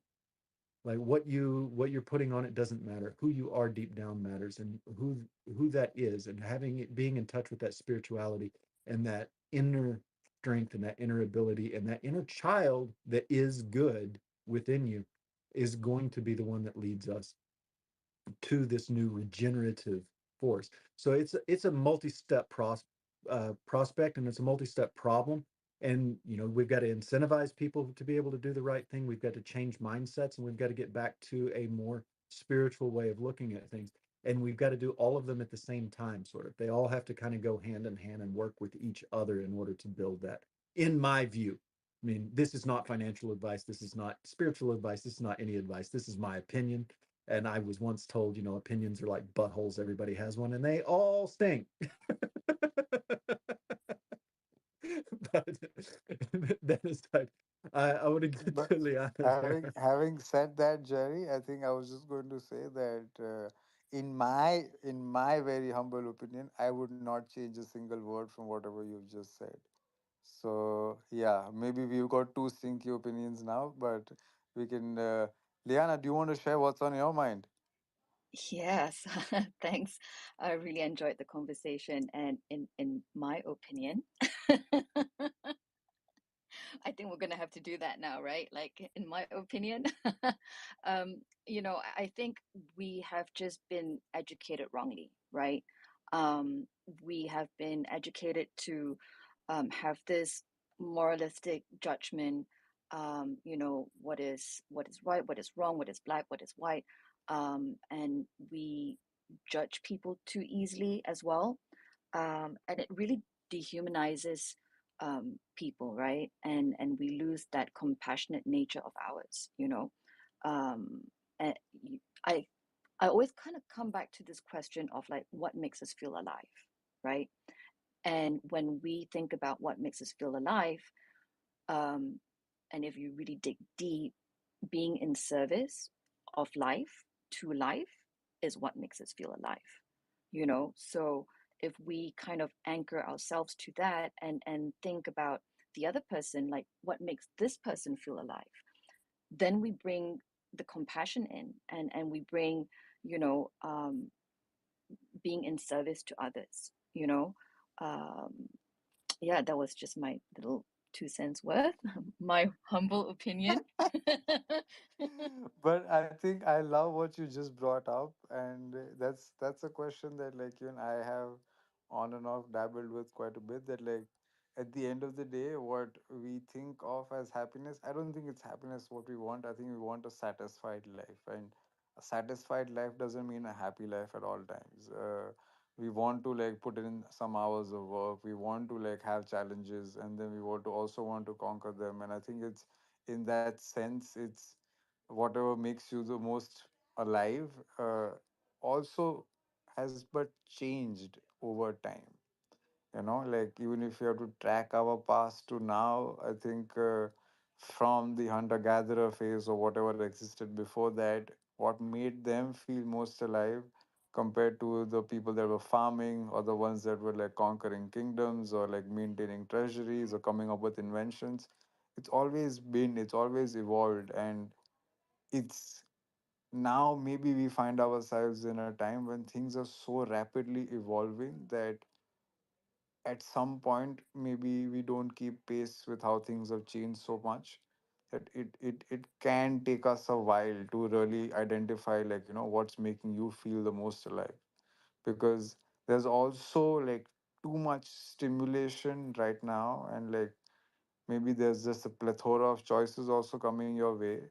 And being able to then like cut all that noise out and to exactly know what like makes you feel the most alive is a task now. It doesn't come that easy as it should. And that's where, again, to maybe I think Jerry was talking about this at some point, that we have kind of strayed away, and then that's left us with some vacuum, the straying away from, let's say, nature, the sacredness within and the divinity within.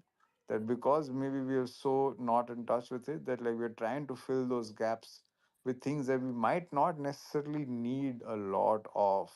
But because we don't have that satisfaction from all the other parts, that we're trying to get all of it in this one material realm. Go ahead, Lana. Yeah, and just to add on to that, right? Like, it's not just like what makes us feel alive, but it's what can we do to make life more wonderful, right? And I think we've been educated in to think in terms of rewards and punishment. And, we have been educated to fit under structures in which, very few people dominate the many, right?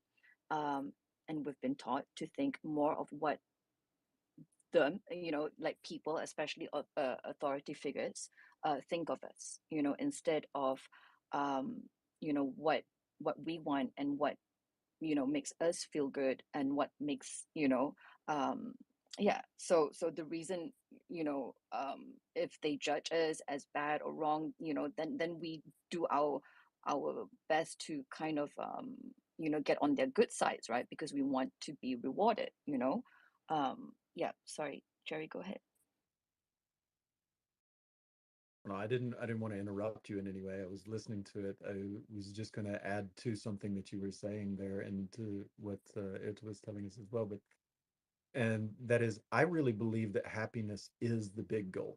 Like to be happy is the big goal. To be content is awesome. That means you're doing things that are not wounding your soul and you are there and you have a nice life and you're able to take care of everything. But happiness is helping others. And happiness has always been helping others. You'll find that, you're not just content in yourself and content with your soul and things and not doing bad things, but you're also going above that and creating happiness because you're creating joy in others by helping other people. And that is something that you can only kind of get to once you get to the stage of that sort of you've met your needs and you are content with things and you have your own personal understanding of what you need to be good within yourself without wounding yourself. And both of you raised your hands immediately as soon as I said that, so apparently that's one of those stinky opinions. Liana, I think you had your hand up first. I'm not sure, but go ahead. I are you sure? I mean, I'll be quick, okay? So in my opinion, Lana, you can totally take your time, and if someone's raised, it's just that they will go next. So you can happily finish whatever you want to say, and then the other um, person. Yeah, all right, take your time. No worries. Yeah. thank you. So yeah, in my opinion, like yes, I mean, I understand what you're saying about happiness, but I think happiness is very much um, dependent on like an outcome, right? So and happiness is also a choice, actually. Maybe, I mean, I would maybe say fulfillment is the the better word, probably. Again, in my opinion. um because we like yeah, when we're in service of others, when we help other people, we feel good, right? And I, I don't think that is happiness per se. I think that's an inner joy and inner peace that comes with helping other people. um yeah, that's kind of all I've got to say for now. Yeah, I think I would just take that forward. Like when I said that initially, what the way I understand and way I look at happiness, I think it's a very fleeting emotion. To me, things like being aligned and being in resonance and experiencing joy out of the acts that like I'm doing makes a lot more like of a fulfilled notion of life. And I don't know if you've seen this, Jerry. Have you seen that 20 to 700 scale chart where it maps out like the vibrational frequency that a human produces correlated to the emotion that you are experiencing the most. So as your frequencies rise, like you go from, let's say, acceptance to love to joy, then peace, and then the final being enlightenment. So it's the bottom is like shame, guilt, apathy, grief, fear, desire, anger, pride, courage. Those are the bottom rings. And then like as your vibrations rise, like it takes you from one emotional space to another one, like, and that's your general state of being. And that's where that game is, right? That like what are you going to undertake as actions that can just elevate your frequencies. And as your frequencies get elevated, like you're going to have that inner bliss just rise up via that. And it's it's that which probably, like that's more of a perpetual state experience than a fleeting experience. Because personally I do find, like, let's say if I have to think of what was like the happiest moments, I don't think like I would have a long list. Because the really happy ones, like you're really like ecstatic in that time, and then like you're back at like doing something else that you're doing. But that feeling of like that drive and that motivation to get back at what you're doing counts like for a lot, at least to me. because that really like fascinates me. Yeah, absolutely. I do actually know that whole chart. I've, studied it a bit, and it is very interesting. Is, part of the, raising your vibrations through, various breathing techniques, meditations, things like this, that allow to build happiness within you on a different level. That's not a conscious level, but an internal level of energy movement and frequency vibration that we all know that we have. I mean, science has now proven it. We've known it for, several thousand years. People have been practicing these things, but now science has actually proven it for us, and that makes it very easy to get behind and get on board with it. And I think it's opened up a new realm of spirituality for folks because they trust in it. And that brings me to the idea of why I say, and this is why I use the term happy and happiness for these things. And I always implore people to do their best to be happy, right? I don't think that you can be happy all the time. I think that there are always going to be moments, there are always going to be things that are going to take that away, and they're going to try to take it away. But if you'll do your best to be happy, if you will put that happiness, that feeling that's out there, like you said, as a end goal for things, and that is what we want to do. We want to have those feelings of bliss. We want to have that, energy risen to that level of joy, of happiness there. That if you'll keep that as your goal, you'll keep doing the right things to raise your level of contentment so that you can more easily achieve those states of happiness. I think that is that's at least my understanding and my way of working for it. And as I was doing that, I was looking up the definitions of happy again, as I wanted to make sure that I got it exactly right. And it's actually a word that it's an English word only. Almost all words have some sort of Greek or Latin, derivative in English, but this one comes from English, Saxon, and Middle English for that, and it actually is lucky. So hap is the word for luck, and to be lucky. And I think you make your own luck. So doing your best to be happy makes your own luck, right? That, that is the way I like to look at it anyway. Is a philosophy or an idea of the way of looking at things. And Yeah, and I think luck is just a function of effort. yeah, I the totally harder am I with you. work, the luckier I'll Yeah, get, and I feel right? like it's nothing much. At times it can be as basic as like, taking that necessary effort to get out of bed, get out of your house and just go meet somebody and something happens, right? Like it's always a function of you just doing 10 things. I mean, I'm sure somebody doing 10 things and somebody doing 100 things, that 100 things is going to be a luckier person. It's just a function of that. But we do have a Rod here from D Space QF, and Hey, Rod has had his hands up. Hey, Rod. yeah, how it going, guys? I just heard a few notes. We're growing vibrations, Rod. We're growing vibrations. I just want to say that in Russia, yeah, am I correct that you were talking about happiness, the word happiness? Yeah, Yes, sir. so in Russian there is almost exact, well, not almost exact, but very, very similar word, so it's quite easy to translate, and it's called радость. So it sounds like, and it has the same root as rainbow. Actually, in English, rainbow sounds. It could have the same root because there are a lot of similarities. How you would pronounce same idea in not Indian, in Urdu and Hindi, if I'm correct, but yeah. Yeah, that's Hindi. For which were you looking for happiness? Yes. I think Pranav can chime in here, but what I know of, I think it's Khushi. Khushi is generally termed as happiness. Pranav, can you come up with any other words? Pranav's also looking, I think. Question. So happiness is kushi. Yeah, that's what comes Khushi, to right? mind Yeah. immediately. Yeah, yeah, yeah. Actually, in Kushi, Russian, kushi, kushi.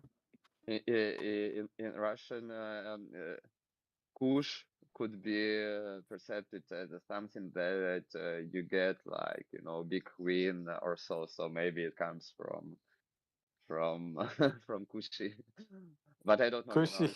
It's just a hypothesis. I mean, it has to be Do checked, you but sounds do you really, think at yeah. some There, point like all our ancestors were just doing merry-go-round with like sounds? I know that Russian is a Indo-European language, meaning that there are like words both from Indian, Indian roots. I do not remember the exact examples, but there are tons of examples if you Google it. That there are a lot I of think the three core languages have been Sanskrit, Sanskrit. Yeah, Latin, and Greek. I think, yeah, these three have led to a lot of the words that we know in English, plus all the other regional dialects also. Like, yeah. And what Russian are is kind the of most niche of the South all over. American languages inspired from? I don't know about South America, but Russian is kind of From has Latin. something from everywhere. Latin, right? Yeah, I mean, yeah, Latin America. Oh my God, I made a boo boo over there. Yeah, yeah.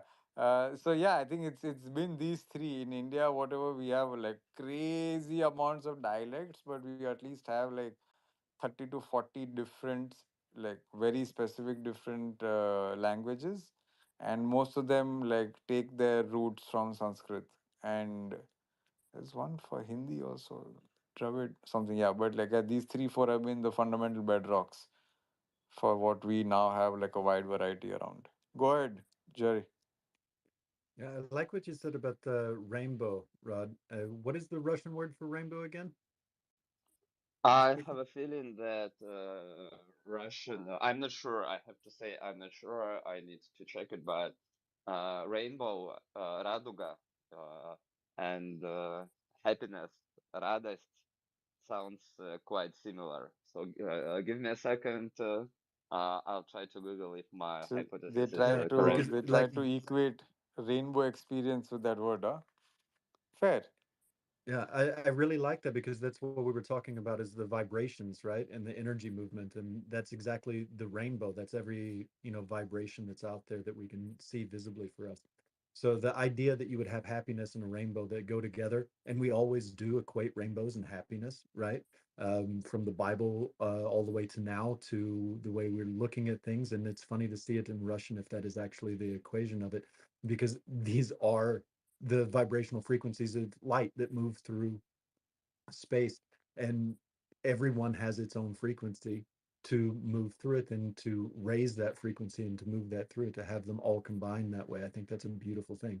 So that's all I wanted to say with that. I would like to know what the Sanskrit, either Pranav or either, do you know what the Sanskrit for rainbow is? I have no idea. No clue. Yeah, I think I'd like to look it up though. I feel like they might not have a word for rainbow per se, but that feeling or that experience, yeah, it's give me a sec. Let me check and see. Yeah, but I mean, there's got to be a translation for rainbow. They didn't call them, maybe they called them something. You see something in the sky after it rains, you call it something. We're humans, right? We have to name stuff. Yeah, Rob, that's up. So I briefly checked a couple of articles, and it looks like there are several hypotheses, and the one that I've shared looks like very realistic. And one of the reasons is that in Belarusian and Ukrainian, there are same similarities between words. So it seems like yes, in Russian, rainbow and happiness has the same root, and actually, rainbow was created after raduga, after happiness. So the first come happiness, and then the beautiful thing on that beautiful arc on the sky symbolizes happiness. So that's kind of information. I have found a couple of confirmations. Um, It's still debatable, but a lot of people have a feeling that it's the case because it also related to the way how both words are perceived. And yeah, in Russian, rainbow means happiness. Yeah, I just looked it up. It actually means Indra Dhanush, and of course, we also have a god with that name, but it means Indra Dhanush, rainbow in Sanskrit. Yeah, that's the Hindi version also. Yeah, it's the Hindi version also. And it's the same for Akash. Akash is also same in sky in Sanskrit and Hindi. So yeah, it's It's interesting. The etymology of things is quite funny because I mean that is what creates us in a certain way, how we communicate with one another, right? And where it comes from. The deeper down you go into where things come from and how we chose to express ourselves and communicate with one another is so interesting to me. And it's also funny because I was thinking, like, I wanted to say Latin. Of course, that's where the language comes from in Latin America, right? But there were lots of people there before Latin got there and Latin languages got there. So where did what are the originations of the languages that came from the indigenous people that were there? Just like with the Native Americans in North America, they had a whole system of language and communication before they were colonized also. It's kind of like where did that originate from, and what are the sounds like? What does it sound like? How does it fit? Does it work with those same ideas? Like you have rainbow and happiness. Are they similar words in many languages like this?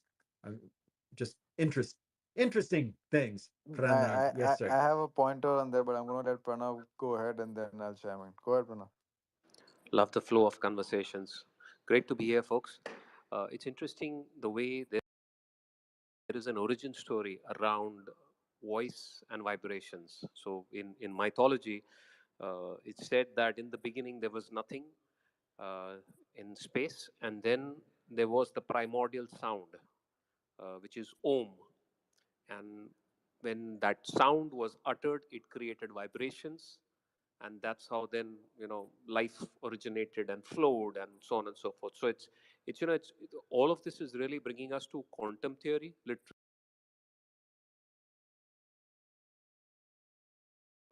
particles become waves, right? It's like how the discrete becomes part of the whole. So it's a fascinating concept, and frankly, it's how energy is transmitted, because ultimately that's what we are. We are all energy, right? One way, one form or the other, and then just shifting from one way and one form to the other. So that's like one point that comes to my mind. Just wanted to share it with you folks. But what I want to really bring to the group and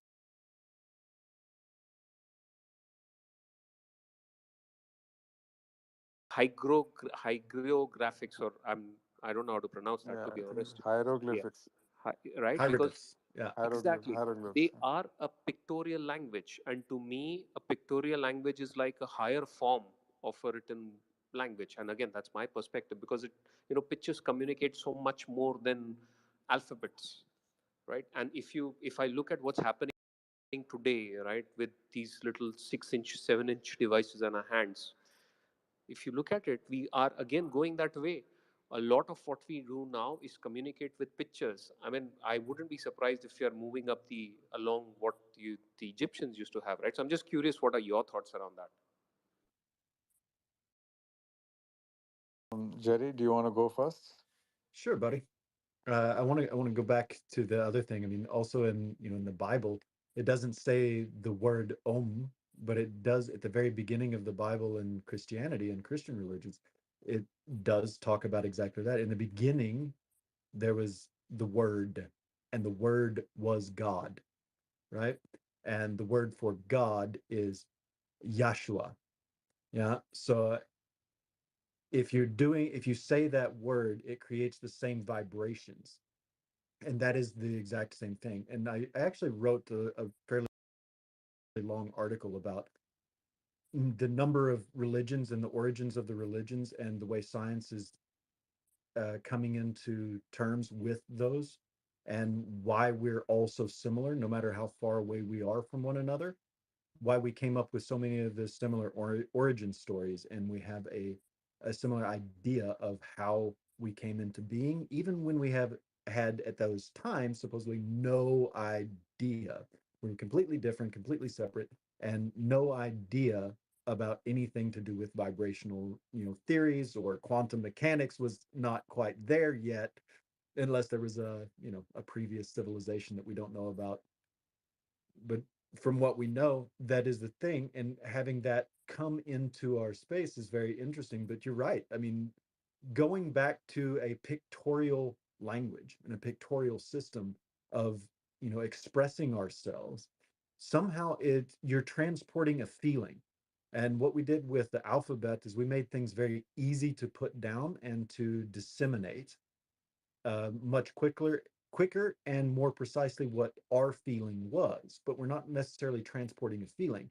Whereas the hieroglyphs and now emojis, I guess, and other languages, actually, the characters in other languages, Japanese, for instance, they're often, the characters are depicted as exactly what the thing is. A table's a table, and you make the lines for what a table is. And it looks like that. It looks like what it is, just with the lines in the precise ways. But when we're doing that, you're transporting feeling, and transporting feelings to people, and transporting the feeling is what sticks. It's a better way to tell a story. So I love that. Maybe this is the way we're moving. Maybe the meme is our new language, our new universal language that goes around is only going to be memes from now on.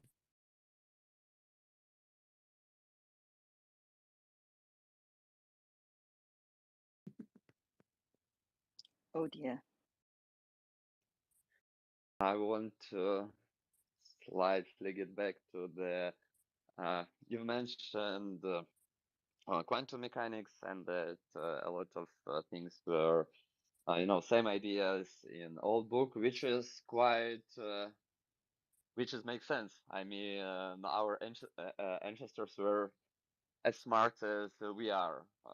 They just had less knowledge available to them because of, in general, in general, just because of different things. Today, thanks to computers, thanks to a lot of different systems, we have access to knowledge, and a lot of people think that math is a science.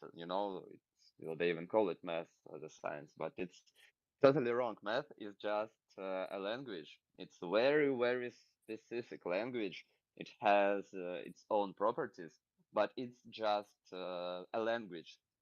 However, this language describes very efficiently. It's actually the most efficient language that we have till now to describe the universe, and it easily could be proved. For example, right now I'm holding a smartphone in my hand and looking at spaces.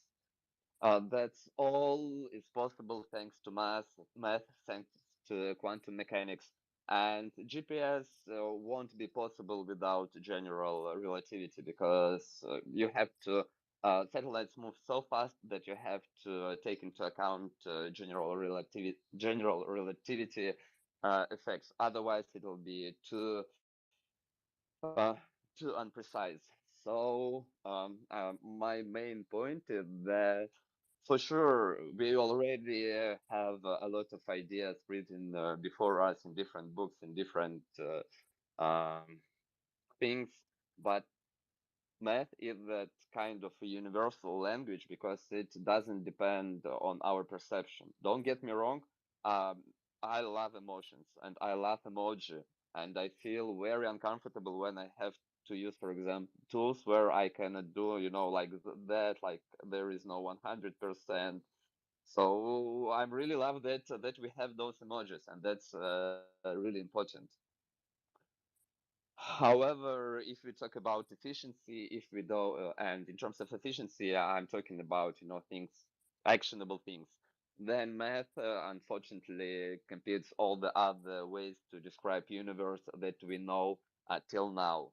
And I'm happy to explain why I think so. But again, I'm not talking about emotions. Emotions are very important. But yeah, back to you guys. Yeah, I think a lot of interesting twists and turns over there. And now that you brought it up, like, I'd really like to pick your brain on this because math's absolutely fascinating, right? Like, it's quite surprising that we can just do a bunch of equations with numbers and explain so much of what's happening around us, and also use that inherently to create all forms of new technology. I think from my very basic understanding, whatever that we are seeing of AI right now is just essentially maths, compute, and data. And I think the three of them put together has made whatever we are seeing around possible. And it's quite fascinating to see like such a wide variety of explanations of things that it makes possible, and how it like explains what's happening all around, not just on our planet but around the universe, just by a set of numbers. So the question here is that for a lot of these equations we end up like, for a lot of these instances we find these equations which just rightly end up summing what's happening, like with say with gravity or with gravitational force, like we have a number to it. Do you find it weird that there's like things are at the end of the day everywhere like behaving in one particular manner, and we are just discovering more and more of it as time and technology progresses?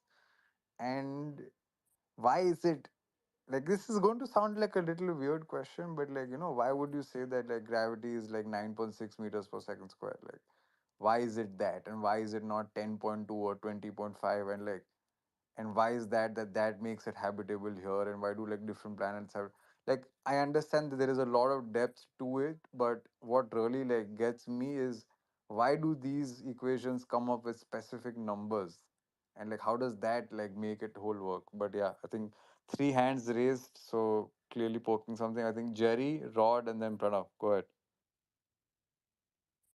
But it sounded like it was a question for Rod first, so I'll let him go, and then I'll chime in with my thought.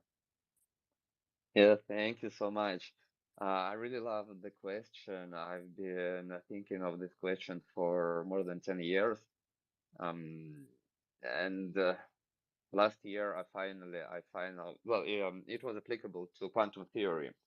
I really tried to understand how it works, and I've spent a lot of time trying to understand that. However, at some point in time, I realized that I just have to take a look at the equation, the most basic equation.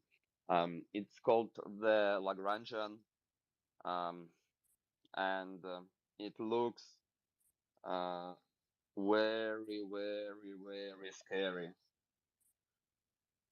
I will pin this, uh, but yeah, the thing is that why it works because the way how it was constructed.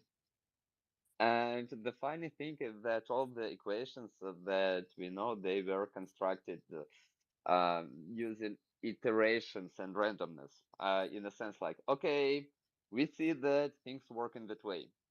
And then people try to understand, like, try to describe what way, and then they came to equation. Like Newton came to the theory of gravity, and it just works. I mean, we have a thing that everything on Earth falls down on Earth. So Newton was a smart guy, and a lot of people were aware that it's happening. So Newton spent a lot of time trying to express that in an efficient way. Efficient means a predictable way, and he made that definition. And then people started to make tons of tests, and it worked. Unless people get access to a higher energy, get more information, and it started to look weird. So the old equation stopped working. And that's how general relativity appeared. So there were several measurements, and the measurements quite simple measurements in a sense. As far as I remember, the position of Mercury on the sky. It was not possible. I mean, there was a model for many years when Mercury on the sky would be at any point in time, and it was quite accurate. However, it was not accurate enough. So that's why there are tons of uh, measurements that are quite simple. I mean, it's really easy to find. You can build something. If you want to describe position of any star or planet on the sky, you can build a very simple observatory just to put, like Stonehenge. So it's not very hard. And then you can describe the position. You can just start picturing the position at any point in time relative to the basic observatory. So they were made tons of measurements, and the theory that we had, they were pretty accurate. But at some point in time, they were not accurate enough, and people tried to find a way to just iteratively to find a way, uh, an equation that works, that describes it in the most precise manner, and that's how both quantum theory and gravitational theory were created. So there is no, it's not like it's just kind of a randomness. So people just came to an efficient way to describe, and that's it. But there is nothing behind that. And with each theory, the thing is that science works in a way that when each upcoming theory contains previous theory at the kind of limit. I don't know how it's in English. Sorry, I know math terms in Russian, so sometimes I may say the wrong terms. But yeah, after all, it all was just manually handed, and nobody knows why it works. But we have tons of measurement that it works, and even the smartphone, it's heavily relies on quantum theory, like how processors work and all the electronics.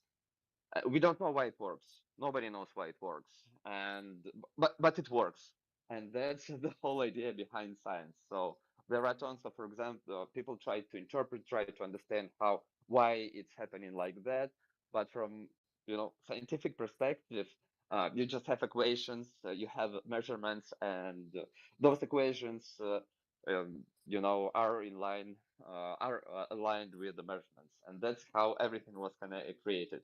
And that's how, if you'll take a look at the Lagrangian, uh, I will pin it.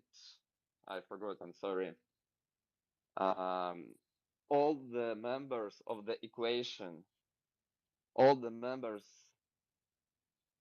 uh, all the members of the equation. Give me a second. I have to make Is it a quote. Ramanujan?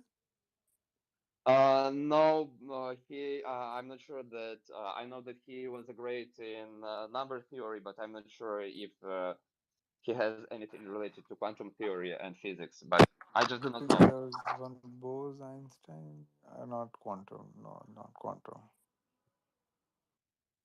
And I made a post, so, but yeah, definitely I know Ramanujan, but I know just mostly for number theory. Okay, I think I've made a post. Oh yeah, that's it. That's it. So I've pinned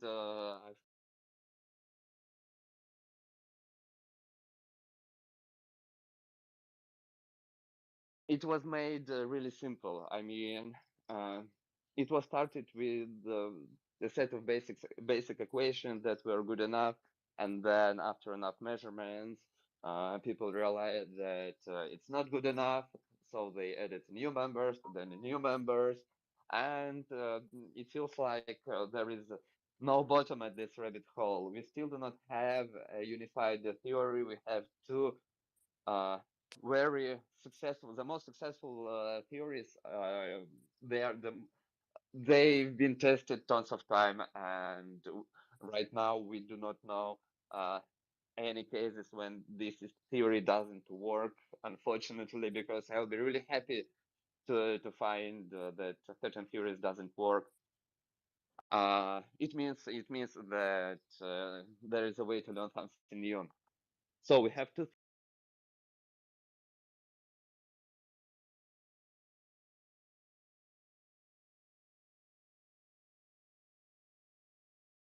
theories: quantum theory and general relativity theory. They just add more and more members to the main equation. Equation. Yeah, Jerry, go ahead. I think there was this, maybe if I'm remembering right, a quote from Einstein saying God does not play dice, and it was in relation to quantum theory, right? Yeah. Yes, but then thanks to I forgot Rosenblatt Bell Podolsky paradox. We know that actually most probably the God plays dice. Dice. Yeah.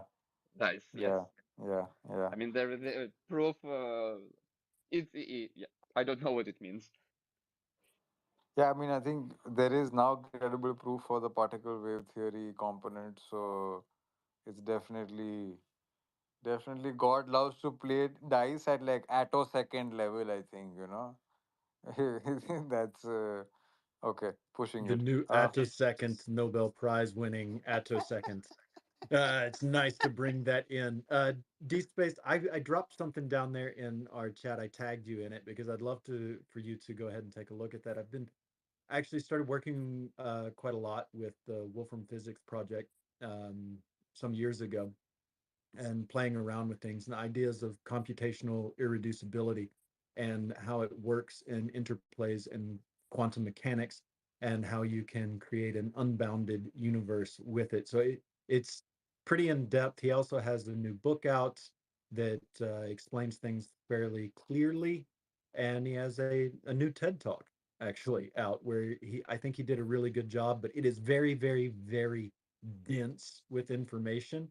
Like in 15 minutes, he goes through an amount of information that is absolutely staggering. So you may have to stop it, as I did several times, to hear it. But it's really great. I love his way of thinking. I love his computational irreducibility understanding of things, and his, I guess, harmonizing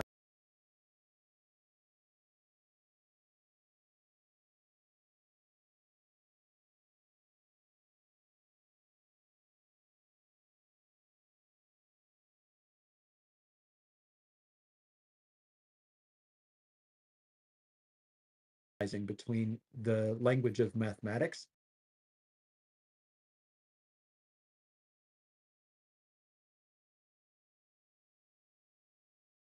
Probably now we have gone way, way Yeah, out bada boom, there. boom, boom.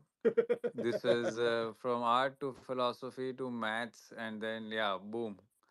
Let's Man, round our garden with a pole. No. Yeah, it's not nasty. It's just he spammed it like a Yeah, bajillion times on the garden. I know. I've been And that's trying why. to delete the damn thing. Yeah, I got tired like swiping products, so I think deleting is going to take a long while. I know. I mean, we can just pin other stuff up there, and people probably I won't tried that too. listen I to it. tried that too, but he's put in so many things that I can't see what I've just pinned up. I just pinned up the latest. Oh no, Yeah, I crazy see stuff. it. I Yeah. see it. I think when you just join, goes grows on the left. But yo, hold on. Sorry to interrupt this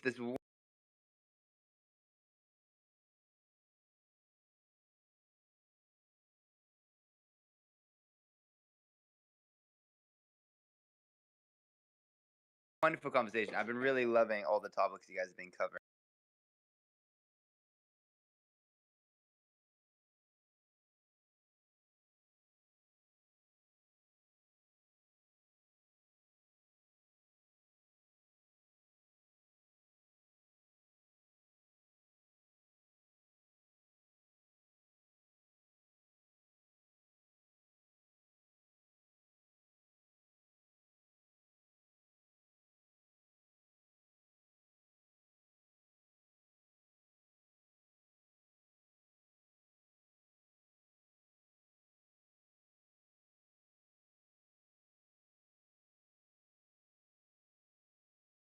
refi thing, right?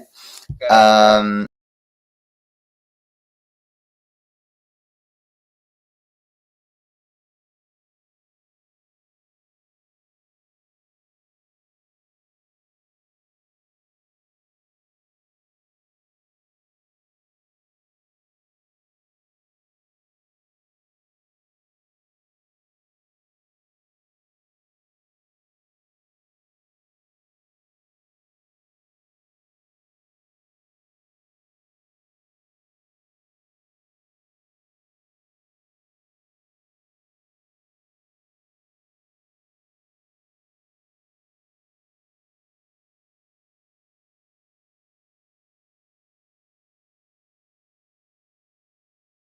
It's a great time to be at COP also, I think. A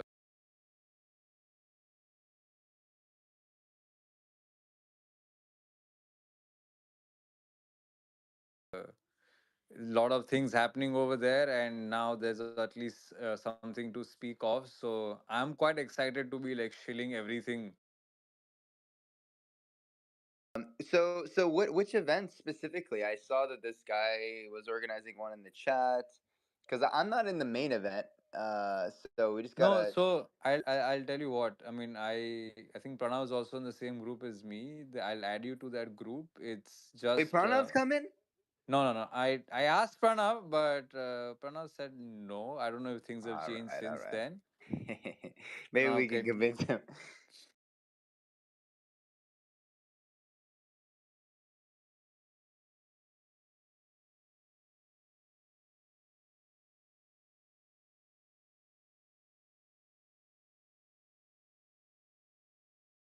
I mean, like yeah, some more conversation and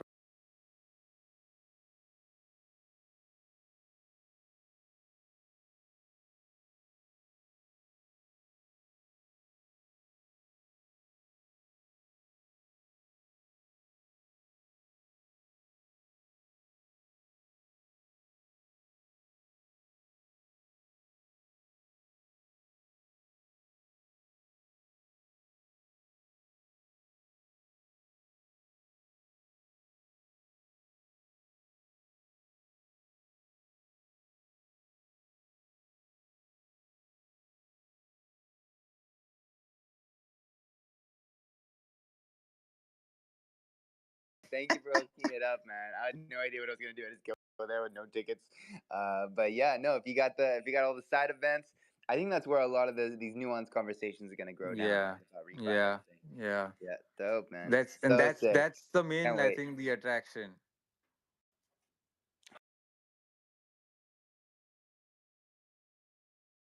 100%. Jerry, you want Yeah. to chime in here, buddy? I just does that remove their tweets? Oh, Maybe. interesting, interesting. Yeah, No, try. it doesn't. I already did that. I already Oh, blocked him. Pranav Yeah, has tried and tested a bunch of things in the background already. yeah, but it didn't remove his tweets, but I blocked him. Yeah. Oh All right, God, everyone, I've everyone, let's pin something to the jumbotron right now. Let's just pin all new of our stuff. tweets. Yeah. Let's Let's outspam the grow. spammer. Let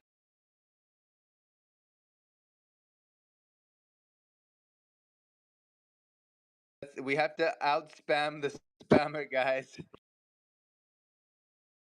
Oh, I'm gonna get them all. But Wait, then I can have to too many scroll so much pins like further. mess with the space? Someone told me that a while ago, but I don't know if that's a thing.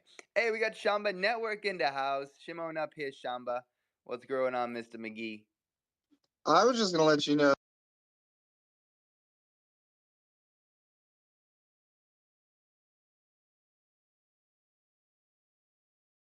that the last pin up top I see is from 6 hours ago. Oh, maybe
have folks jump in there also.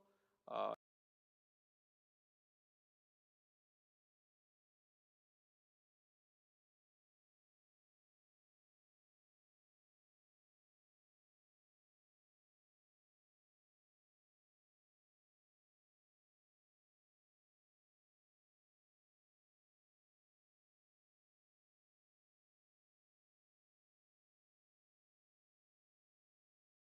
hoping to get a bunch of folks from across the ecosystem in.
People, and everyone's climate focused. So for Let's Grow DAO, I think that supporting the climate round is probably more appropriate, and maybe at least in the short to medium term.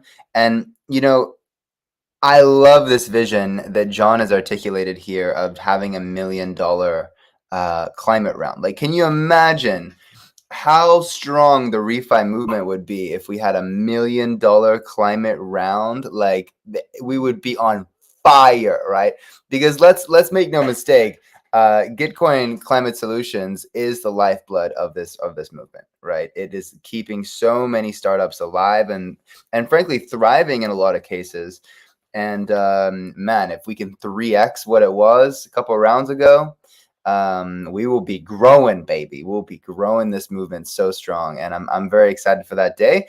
And I do see it as possible. It totally is possible. I'm no expert in fundraising for matching pools, but my brother is a pretty great lead generator. Has worked with SAP, has worked with Google, has worked with like Oracle. Like, these are like Fortune 50 companies to get them meetings with qualified decision makers. And so I think we can use some of these LinkedIn outreach tools, some of these email marketing tools, and frankly, all of our networks to get the right meetings happening. And from there, I hope that the team can knock them down. We'll line them up. You guys knock them down. How's that sound? Yeah, just before I give it off to Rod, you know, if you really think of it, like $4 million a year for an entire ecosystem sounds like it's peanuts. And for an ecosystem that's trying to regenerate the entire world in whatever ways possible, and also create like new financial primitives in the refi space, and is growing at such rapid speed. I think $4 billion is change. $4 million is change, and I think we just maybe presenting it right and presenting it to the right audience can start unlocking doors. And that's personally what I'm really excited about, is that now CCN is a standalone entity, and they're also talking about getting a postal address and like an actual office. And if that happens to be the case in the near future, like being able to deal with pockets which are just not like fully Web3 aligned, but more regeneration and climate action aligned, like that's going to unlock massive opportunity. Because there are people waiting to deploy capital for the right projects and to the right causes. And if you're just able to map that out very transparently, and then I feel like with all the review tools coming in, if you can clearly see $1 million going in every quarter, and then like what all are the action points that all the projects have been able to undertake as a consequence of their $1 million, like that's really powerful. And I feel like once we're able to even like display some amount of proof of concept at that stage, it really has all that it needs to take off. And yeah, okay, hands first. Rod, you can go ahead, and then Pranav. Yeah. I want to share two Twitter Spaces. Both happened at 1600 UTC. Tomorrow there'll be Twitter Spaces about DeSci, so I pinned it to Jumbotron. And on Friday there'll be Spaces with Sophia Ghost and this space about AI, robotics, and things like that. I would really appreciate your support promoting the event, both events, but if you could help with just one event, please help to promote Sophiaverse because they're really interested in their activity. And there is a huge chance that they will sponsor the upcoming DSpace QF rounds. So by just, retweeting the tweet, you'll help us to show that we are kind of serious people we can promote, and that would help us a lot. So just this do a repeat. Back to you guys. Right on. Yeah, for sure, Rod. Definitely look that up. Thanks for sharing. Coming back to what was being spoken about for the CCN, there's definitely a strong undercurrent in terms of just this going full steam ahead in terms of an independent organization, doing some fundraise, but more importantly, collaborating and working closely with the ecosystem in order to really amplify and then also come up with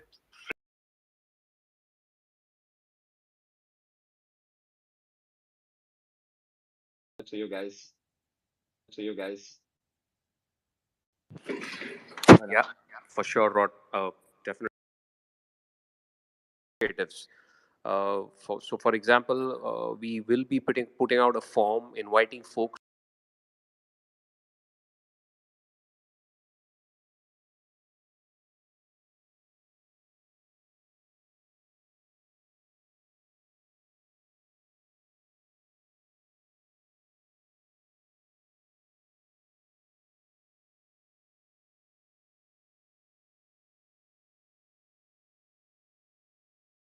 to be more participatory in the entire process.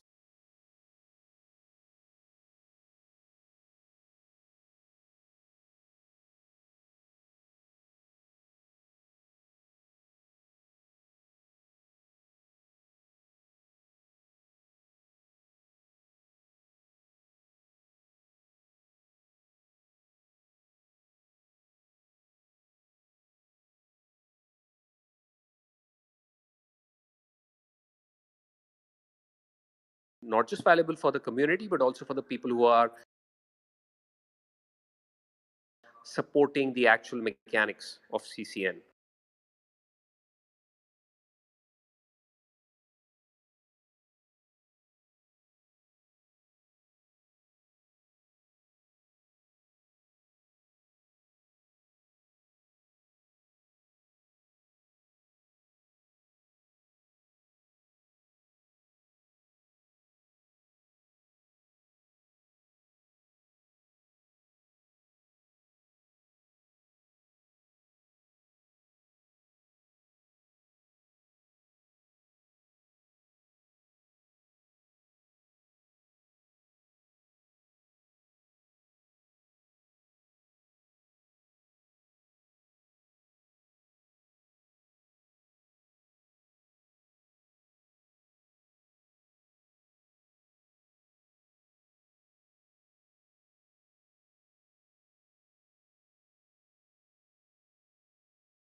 Points of inflection so far as CCN came.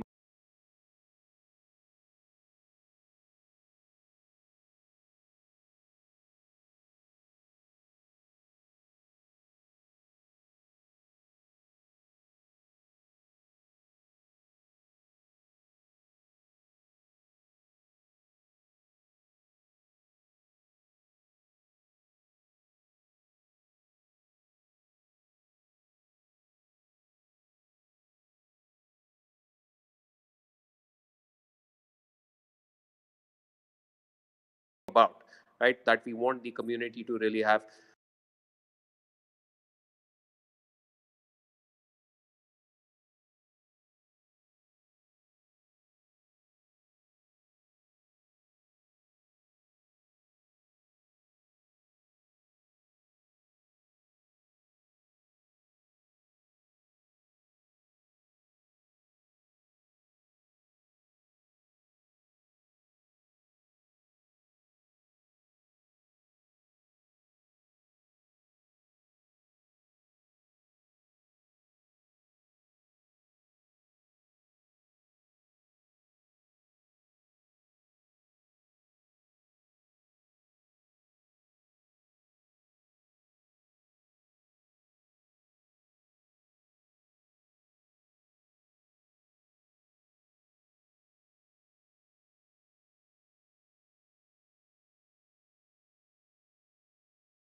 to feel overwhelmed and burnt out for sure. It's fast moving, nonstop, and then Gitcoin I think could take that to the next levels. We're all really putting in a lot of hours to just like build community, learn about other projects, chill a little bit.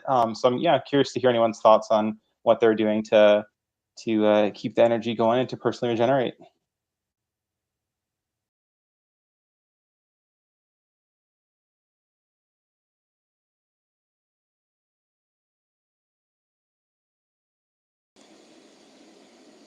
Carbon County Club, James, I believe you said your name was. Go ahead. Yeah, I just come hang out and chat with folks. I'm pretty passionate about what I do, telling people to compost, doing what you can. So it's, you do take a break and step back. But for me, it's just kind of staying on task, being passionate about what I do. I step away when I need to, but it's just keep doing life.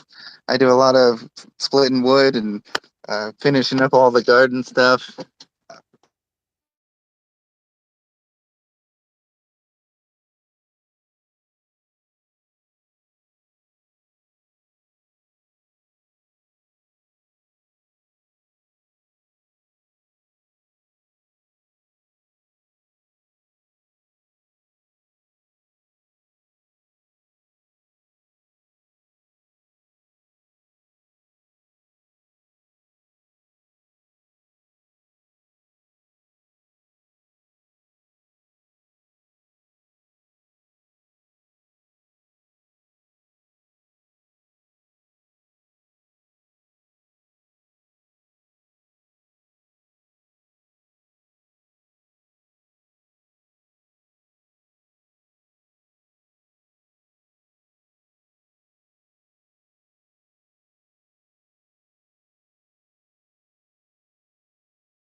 your time into being host and putting your brands and your projects and all your time into making this possible. Like, um, yeah, we are like doing long hours of work, but nothing could be possible without you guys. Like we are doing this, yeah, because we feel and we receive the support from the region community, and yeah, that's what's worth it. And again, like, thank you so much to every single one of you that's taking the time to listen, to comment, like to share all your hashtag let's grow, and to feel that everyone is getting that feeling. It's amazing. And yeah, like nothing would be possible without every single one of you that's hosting and spreading the word and sharing and giving likes. And yeah. Let's grow. This is so wholesome. I'm loving this space. Thank you so much for your hard work, Kukudao, Anna, and for everyone, like you said, that is helping us spread the word. Like, this has been the most successful 24/7 stream we've ever done, and it's from a brand new page. Like, it's absolutely incredible what we've been able to achieve already. And yeah, like you said, crypto altruism is just gonna snowball and continuously grow and grow as we add more channel partners, as we add more technology and figure out all these different things. It's just gonna continuously get better and better and better. By the way, whoever is, oh yeah, if you behind the Let's Grow page, if you could let TreeGens up here, I'm actually streaming the audio from TreeGens on my computer, so there will be no delay if you let them up as a speaker, if that's possible. But yeah, back to you. Actually, guys,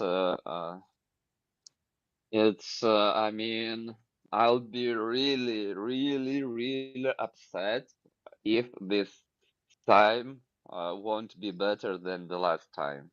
That's the third time when there is a 24/7 activity, and we are kind of builders in a sense that we do a lot of things, so we learn, and with each attempt, we are getting better and better and better and better. So, I think that that's a great sign.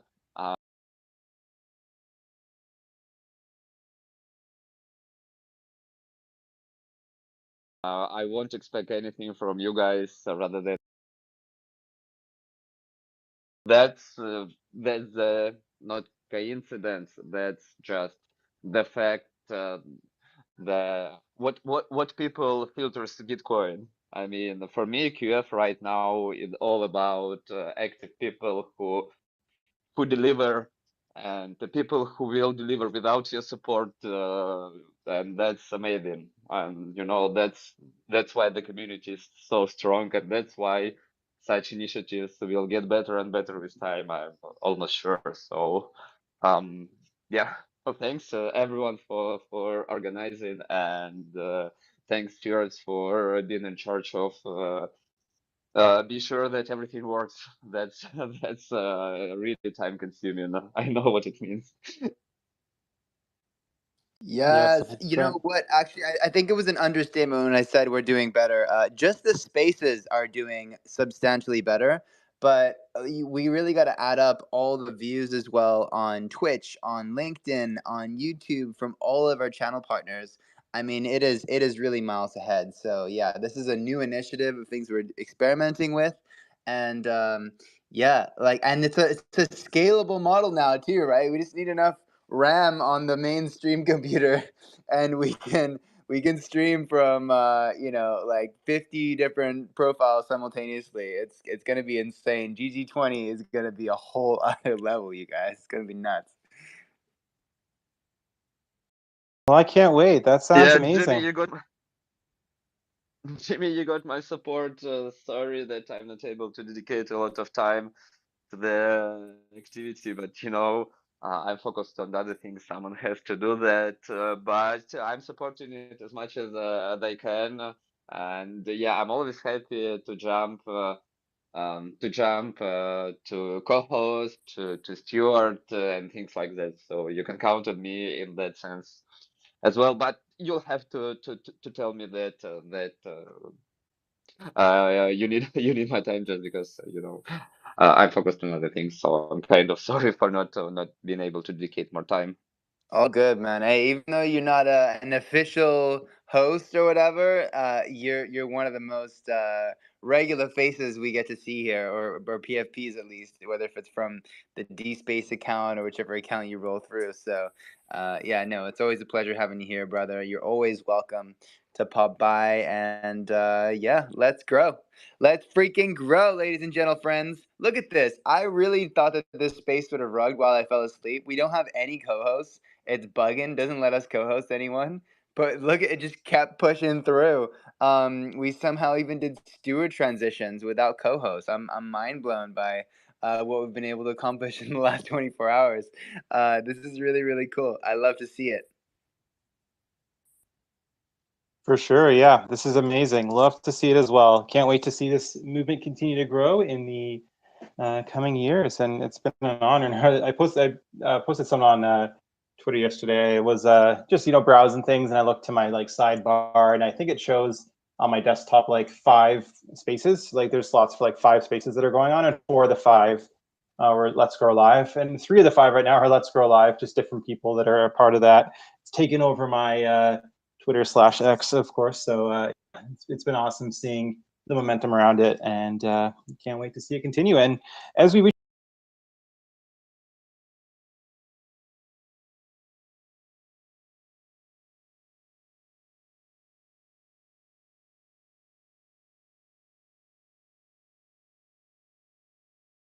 the top of the hour, I believe it is Iowaki, Uganda, get that going and get as many people in here as possible. It's awesome to see so many people in here right now listening in on this conversation. But yeah, I'd love to hand it off now to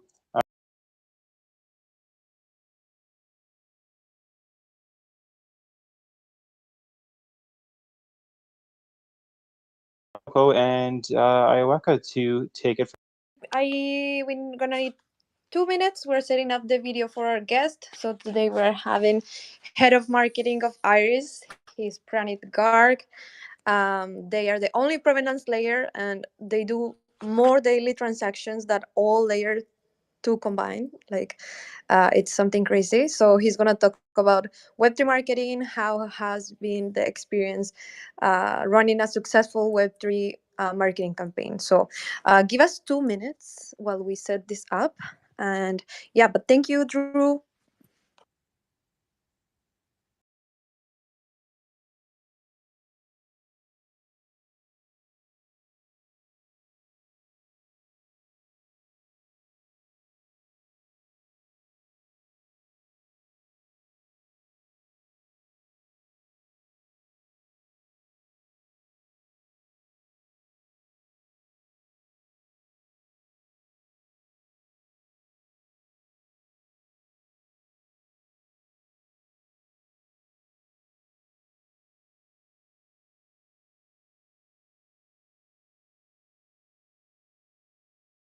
I've been waiting that for a long time, and I think today is the day when it finally has to happen. I needed to slightly recharge.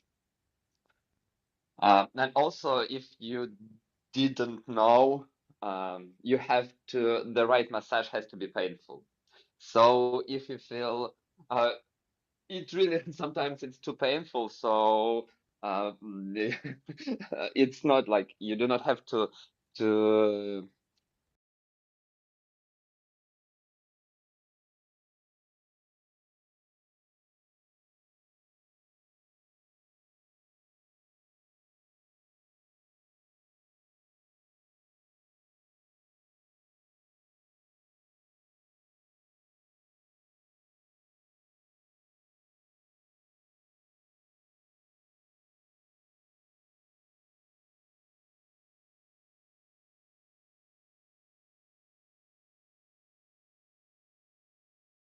uh,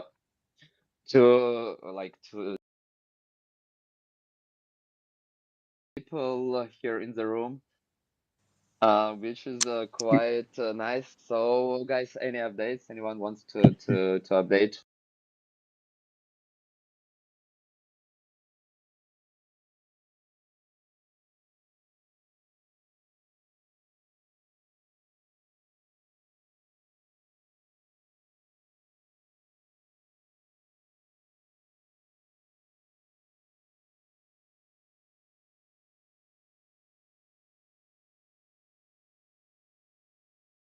what's going on. Yeah, thanks.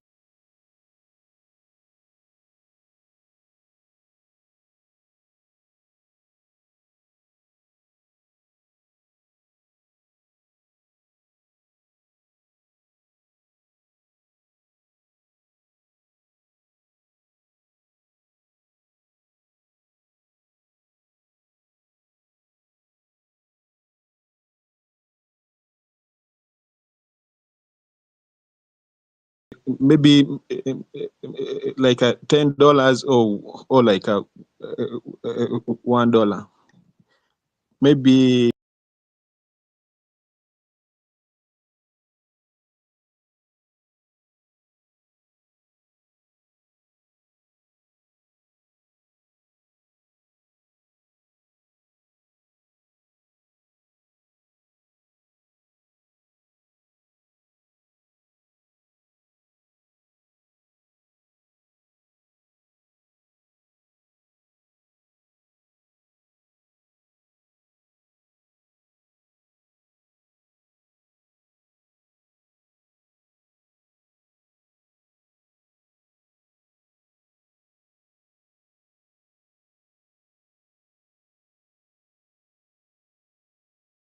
carbon club can Methodologies that are going to be more accessible. I know that I will pay you evergreen coins for proving that you're using char and compost responsibly.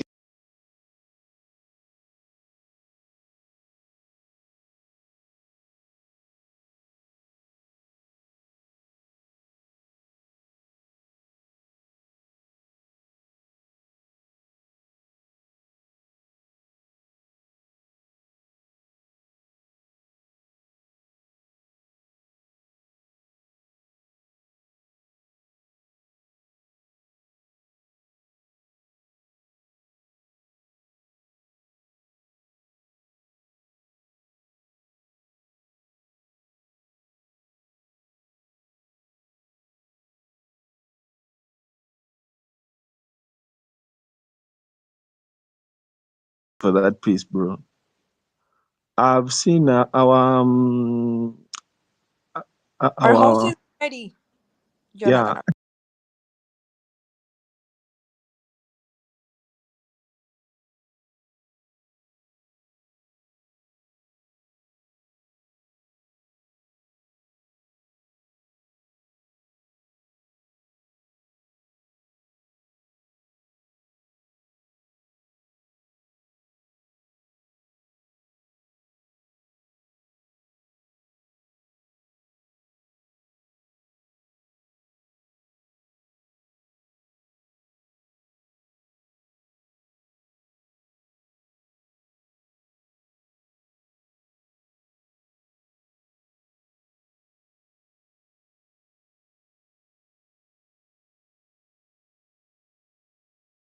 Is ready.